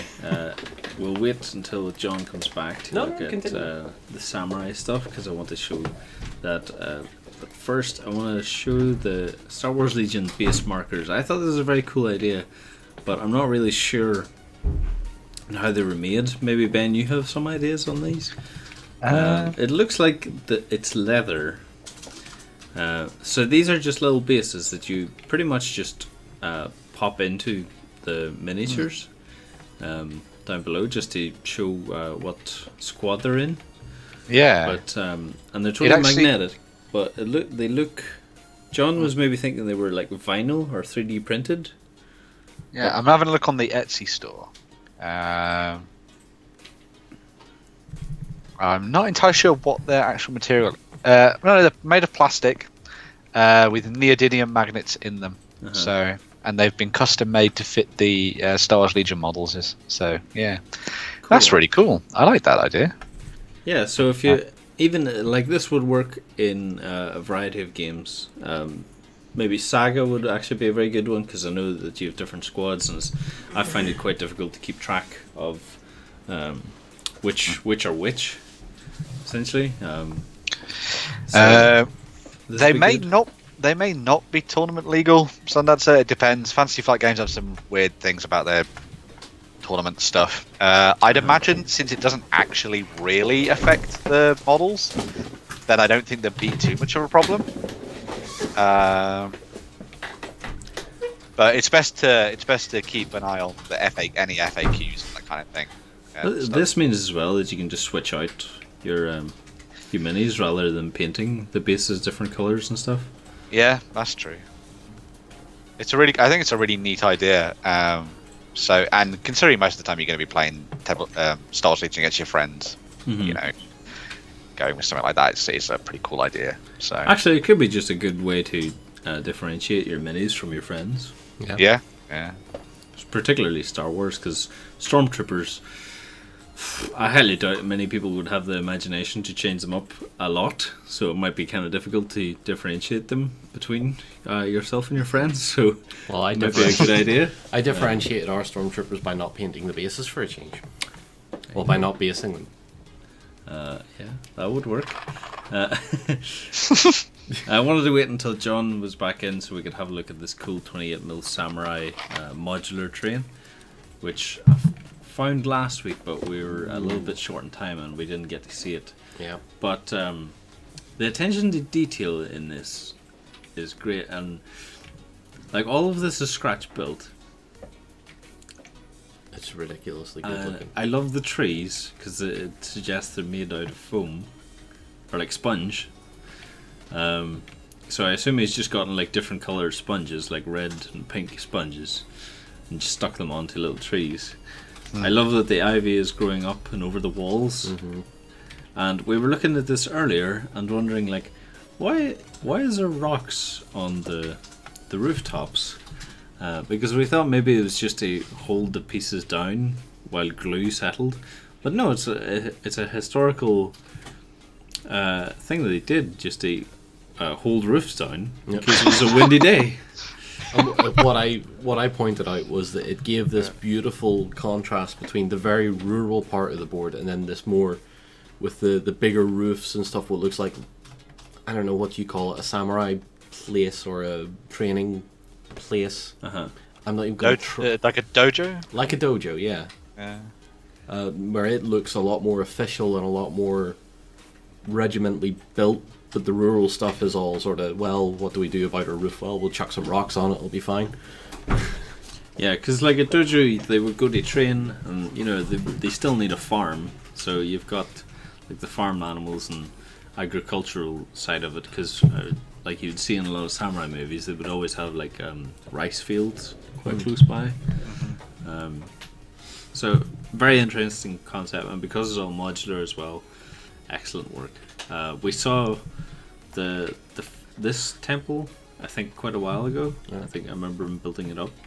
And I remember that you could slot out a fountain, if I remember. Maybe that was someone else, but yeah, excellent work. So he's going to be playing War and Conquest Samurai Wars on it, but I reckon this would equally work very nicely for Test of Honor? Test of Honor and stuff, yeah, with the slightly more skirmishing nature of that game. So do you know what else you could potentially play on it? 7TV. Yeah. It's got like a nice, cool movie set feel to it. That would be Very or cool. Infinity on it with Japanese separatists. Also a very cool idea. So. Oh, actually, yeah. Burrows and Badgers. Just put anything on it. It'll work. It'll totally work for bolt action too. It would actually. Yeah. Okay, sweet. Now let's have a look at our next ones. Oh yes, scratch build medieval building. So going from one scratch build to another, this work it's phenomenal, and he has a video series as well out on it. Unfortunately, I think the website may have killed over. It may have. But this guy Boaz, no, it's not Boaz, it's Snail. He's made a whole video series on how to make this really cool scratch built medieval house. And if you want to, like, this is level 1 complete, so this is essentially the first floor of the building, the very ground floor, and it's over an hour long. So if you have any time after this tutorial, come across to this forum topic. We'll link it into the linked into the post on the front page afterwards. So feel free to come across that. All of the stuff that we talk about are always linked into the posts, and this is just. It's surprising how much work that's gone into this, and how much Snail has documented into this as well. Once this thing is totally finished, it will be mind blowing. Beautiful piece of work. And if I go to just maybe the second page of this, so he's been working on this for ages, and I was watching just snippets of the video stuff, and it reminds me of old cottages that I used to find at my grandparents' house. Yeah. And that just seems like how good it is. And I love that the staircases are built for 28mm. So you can actually just have your miniatures just hop up the steps and have it fully playable. That's really cool. Yeah. Even goes to the detail of the door handle. I saw, because I think these are made out of plastic card. I think it's all mostly made out of plastic card, and then he scratches it, because I thought maybe it was actually made out of matchsticks, but I think it's all done plastic card. Really, really nice. And he's actually, I saw in the video he cut out those floorboards and put them in as well. I think for those, sorry, on YouTube at the moment, who are asking about the Adeptus Titanicus game, whatever it's called, there is definitely one coming out, because it was talked about at at Warhammer Fest quite a while ago as well, and at Adepticon and things. So if you're interested in Titanicus, then there is definitely something coming out for it. So I would be quite interested in that personally. So it is on the way. The specialist games. And he's on this is his research a great material. Forum topic. So if you're ever looking to just check out ideas for making your own forum topic, Neil has made an amazing whole project log in this, and I urge everyone to go and check it out, even just for a bit of inspiration, just to see how you can maybe improve your work, and you can always learn something new from other people. Yeah, because it's one of the things that we're always doing. Like whenever any of us sit down to paint, we're always using reference images and things like that. So taking that extra step sometimes and showing off how your models came together can help a lot of other people as they're sitting down to look through models as well. So yeah. So next up, we wanted to go past the Sharkarosaurus, the Shark Man, as Hazdrubal Mint talked about it. We looked last week, and I will switch over to it now. So he created these horses. It's all 6mm, isn't it? Maybe actually it's actually 28mm. 28mm. Yeah. So he's gone through. There's so many pictures in this project log in his forum topics. And me and John were talking earlier that the only thing we really dislike in this is that they didn't manage to cut off the little bit that connects the foot to the base. Yeah, but at the same time, that causes a stability issue on the model too. So I mean, I can look past that. But the paintwork on these horses are really, really nice. Very, very good. And seeing them all grouped up in this size, along with his other work as well. You see, he's been doing a lot of work this week. And there's so much photography that's been in this as well. I love this horse because it almost looks like you could if you painted this whole horse and including the model in the tone that the horse is currently, it would look like a bronze model. Yeah. I think it would look really, really nice. Excellent work, and a really good example of a very good forum topic to look at other people's work and show off your own stuff. Because showing off finished work is great. We all do it, but showing your progress as well really brings to life that you are human. Yeah. I'm actually kind of tempted now to start posting or put a forum topic up of just all my past paint.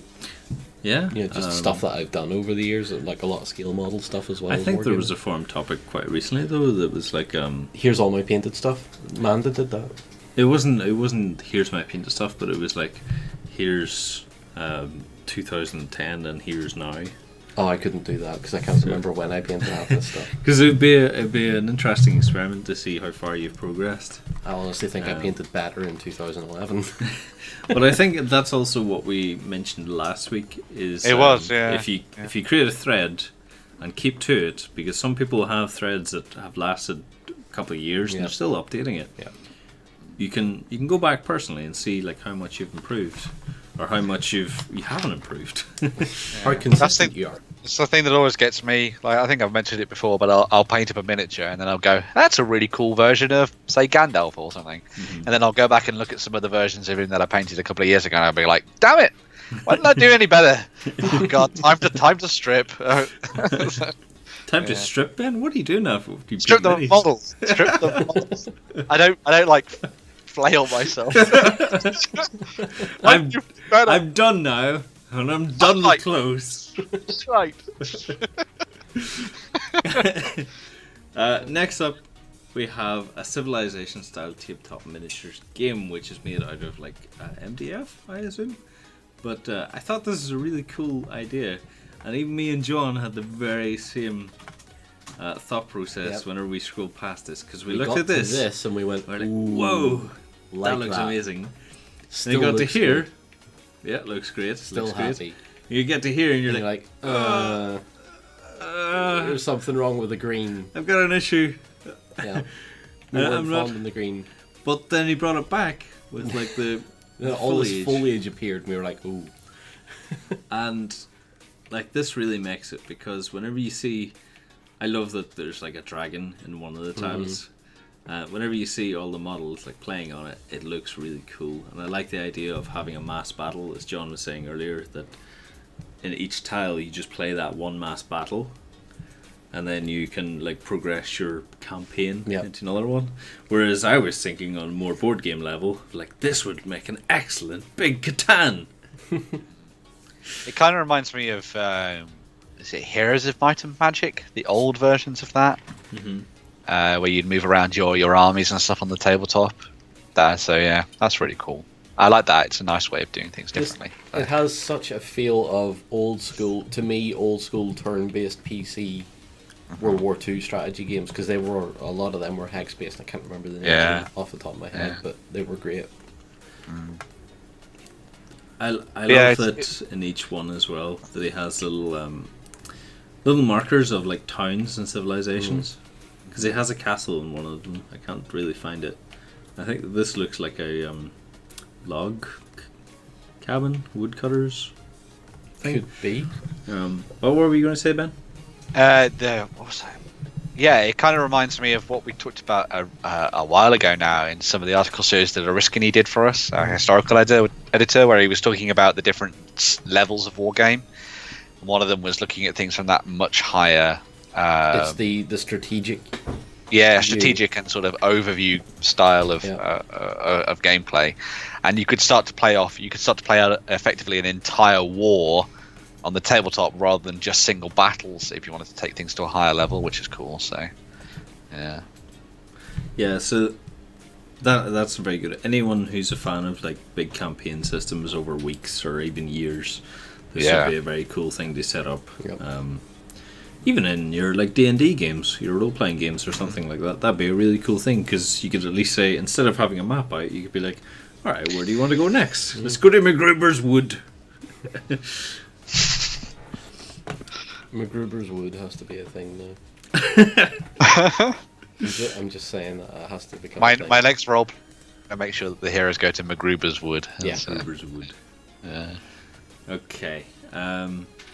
We have some more cowboys, and I think we'll skip the rest of them because John would like to talk about his recent casting experience, and I have some cool Rune War stuff. I have, and you have some Blood Red Skies as well. Yeah, I have that too. But we'll get to that. Guillotine is working on some cool Outlaws for Dead Man's Hand. Is it? I'm not sure, but. We were looking at these earlier, and it looked, because we saw the ones beforehand, and I don't know what it is about Wild West, but I feel like the clothes are always looking really dirty. And he's achieved this quite nicely. I believe they're still the Black Scorpion models, but they're being used for Dead Man's Hand. Yeah. So. To be fair, Lance, though, they didn't have Bold 2-in-1 back then. No. I used Daz. Pretty sure they didn't have that either. No. I'm pretty sure it was a bar of soap and soap. some poor woman with one of those big hand soap and salt. Well, yeah. Horrible. Yeah. Bit of dirt thrown in to just break up. Chuck it through a mangle at the end just to help it out. Just to iron it out. Oh, these are brilliant. They're very, very good work. And he has that more rough looking Western feel to it. He's nailed that completely.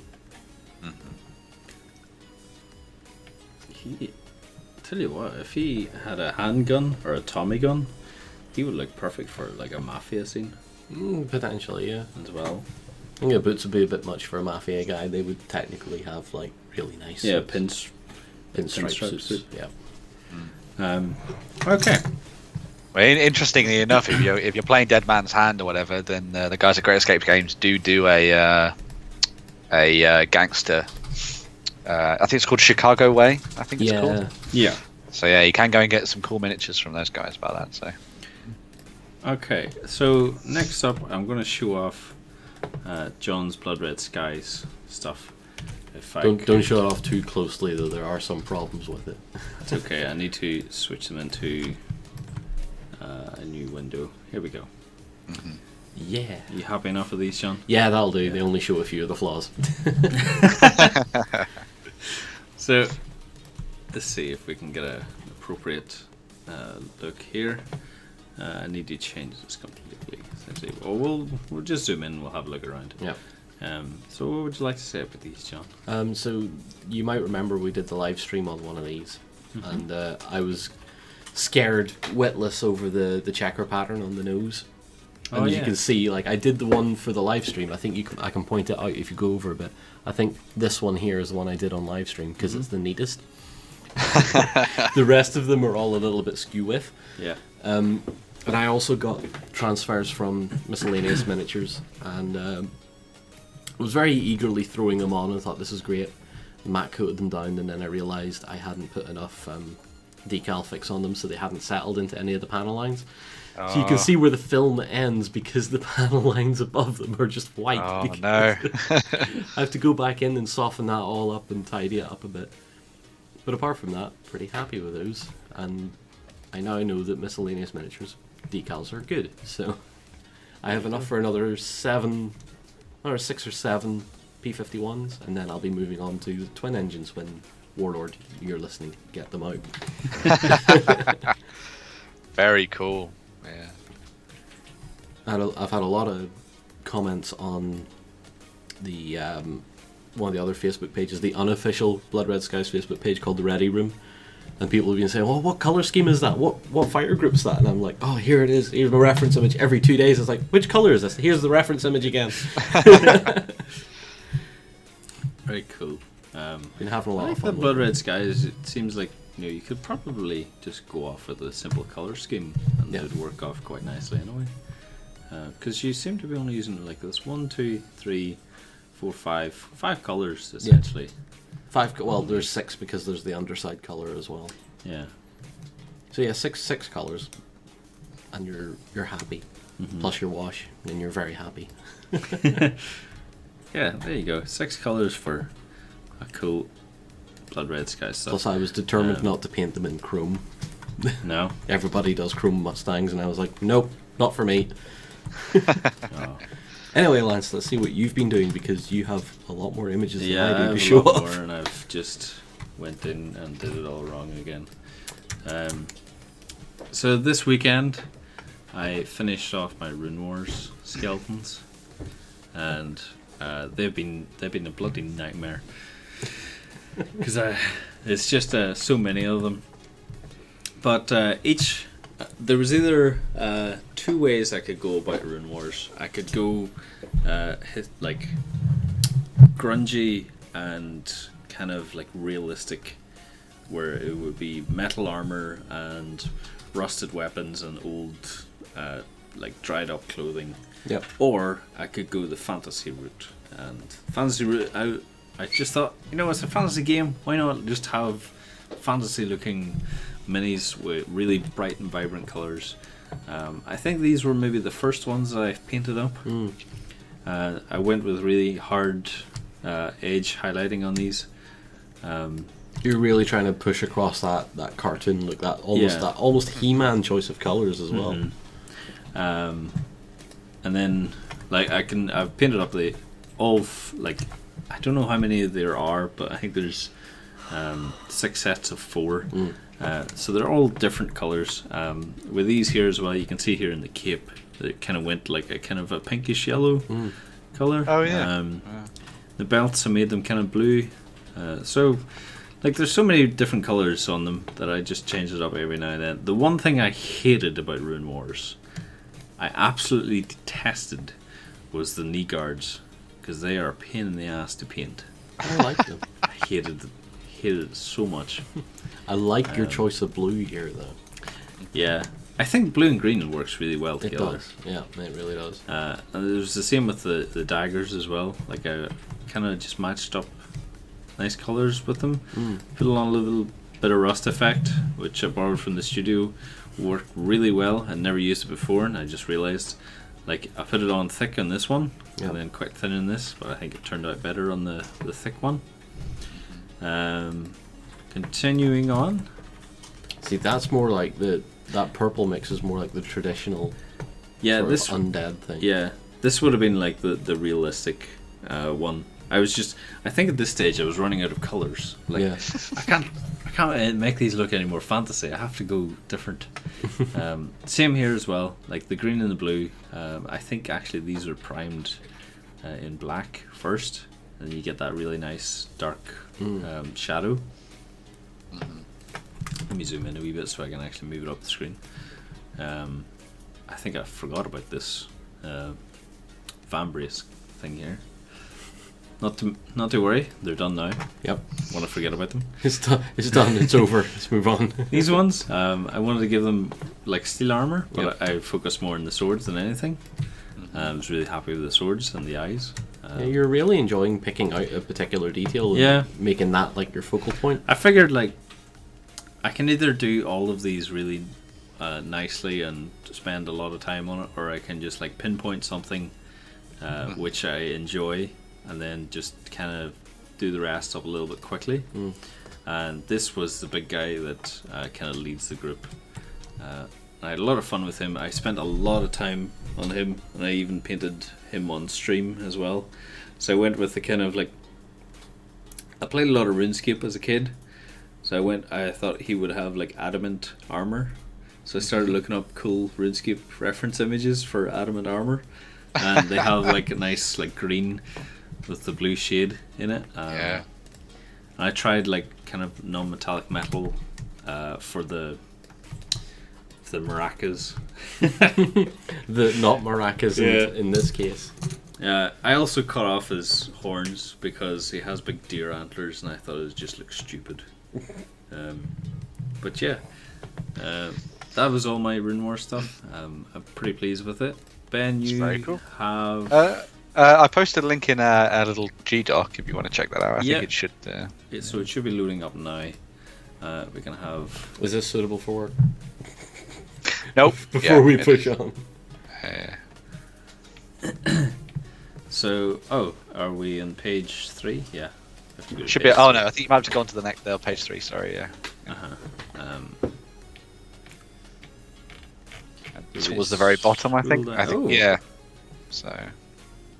So these were 1 week a day ago, so we've already seen these, but they caught my eye. They're very colourful. Thank you. Oh, so these are more Frozen Badgers and Red King. Yeah, so I painted up because I wanted a little bit of something to do a little bit differently. So I went up with I picked up one of that heroine model from Salute this year, and so I went with a white scheme instead of the rabbit, which I thought was pretty cool, and then did sort of a Red Riding Hood style thing going on, which I thought was really neat. So, yeah, and as you can see, I did something different with the basing. It's not just grass. It's grass with some tundra. It's grass with rock. I like Yeah. that you always paint the bases for burrows and badgers in this brown color. Mm. I don't know if you paint it. Yeah, you do it in the same with the other ones too. Yeah, it's one thing that came out of playing skirmish games back with Games Workshop, because they always used to paint the bases around Mordheim models in dark brown, and then everything else used to be the like goblin green that you used to get on Warhammer Fantasy figures. So that's basically stuck with me, and so now anything in sci-fi is done with a black base, black rim. Anything fantasy is done with either dark brown or green, depending on what I'm using it for. But I think it works. It works a little bit nicer sometimes as an easier way of doing a base rim, so that it kind of mixes a bit more with the tabletop, rather than it looking like a figure, if you know what I mean. So, but, yeah. But and so the other model is the one from the Elf King. It's one of the companions that they have in the game. So what I'm going to do for these, because they come in different sets of 3, and so I'm going to do each of the different sets with a different coloured shield and sort of accenting colour on their clothing. So, for example, I've got the red shields there, so I'm going to do red for that set of 3, and then I'm going to do blue, and I think I'm going to try and do like a purple for the third one. Just to kind of mix it up and then go through all the different ones as you have to do. But that was a little bit different there was because I've tried to do all the skin tones completely different for all the Thanes, and then looking at the companions, I wanted to keep them all with a very interesting sort of almost alien look to them. So I've done with almost like a dead flesh, and so it's done with the paints from the new Ideneth Deepkin. So it's their Namati Elf colours. So that's done with a base coat and then a lighter one over the top. The only thing I don't like about the model is I left a little bit of flash on his hand, and it really shows up. And I keep wanting to go back in and cut it off, and then I'm like, sod, it's done now. I can't. But yeah, other than that, it's been really fun painting these. I've got a couple more to get through and stuff. So yeah. Cool. How many did you pick up with Salute, or have you just ordered more? So I picked up the 3 Thanes that you'd seen above, and the sets of companions. But I'm gonna buy some more as part of their pre-orders that they're doing at the moment, and then a couple of Burrows and Badgers miniatures. The next week, I think, the rest of this week, he's going to be painting up companions, and then the Mouse Thief in his 2 varieties as well. So yeah, cool, very cool. John, do you want to discuss anything more? Or? No, I'm done. Cool. Yeah, thank you very much for joining us this week on Hobby Hangout. Remember, if you want to come across to beastofwar.com, you can see all the stuff that we do, that we produce on a daily basis. You can see all the cool content that we put out. So today we've got a cool Reddit Book of the Elf King preview. This would be our stream if it loaded. Got cool unboxings, Blood Red Skies, Let's Plays, and on the right hand side you can see some cool news and some cool Kickstarters to check out. And we even still have our Salute stuffs coming up, which has amazing prizes in it. So if you want to go around and comment on those, you can probably get into your chance to win some cool prizes. Come up here, click on the community stuff, and you can join our forums. You can create a free account, and if you want to support us, you can come across and join Backstage for a 7-day free trial. Check out some cool hobby vlogs, cool things that John's been up to in the backstage. You get to see what we do behind the scenes, and if you want to show off to your granny what we all do as well, you can buy our cool dice bags and stuff merch at beastwar.liquid.com.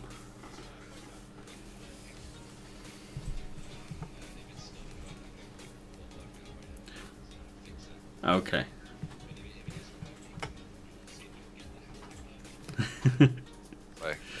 Yeah. Cool. Thank you very much, everyone, for joining us. That's all from us. Thank you very much, John. Don't forget, there are 2 more live streams this week. We have tomorrow, which I'm returning to. If anyone seen last week, I was working on a Signar Warcaster, Siege Brisbane. Yeah. I'll be pushing on with that tomorrow. And on Friday, I have something else. What are you working on? And I'm not going to tell you because it has something to do with the date. The date? Ooh. Oh my. Oh yeah, of course. there's actually a lot of content coming up on Friday to do with the date. but I'm not going to say anything because that would just ruin the surprise. Can I ask you to put some kind of cool smoke plumes coming out the back of Siege Brisbane's suit, by the way? Oh yes, absolutely. I will. Yeah, because I was looking at the stream last week and I was like, God damn it, I want to attempt to put smoke. Can I have it? But will he hate me if I do this? So you could have told me, yeah. Just to point out that if you missed the stream last week and come across, and this is backstage, so that 7-day free trial will be very good for this. You can watch all of John's stream, all 2 hours of it, right here, right now. Yep. Right here. And right now. Yeah. Oh dear. Also, a note for the Friday stream. Usually, I do streams for 2 hours. Yeah. We usually do streams for 2 hours, but because Friday is a bit of a special one, we're going to be starting at the usual time at 1 p.m. and just carrying on till it's finished. Wow. So Okay. whenever it's done, and that will be the whole thing done in one stream. It may actually still be 2 hours, but if it's going to be longer, it will be longer. Cool. John's working overtime. No. All weekend. Okay, that's all from us today. Thank you very much for watching. Goodbye, everyone. See you next week. Bye.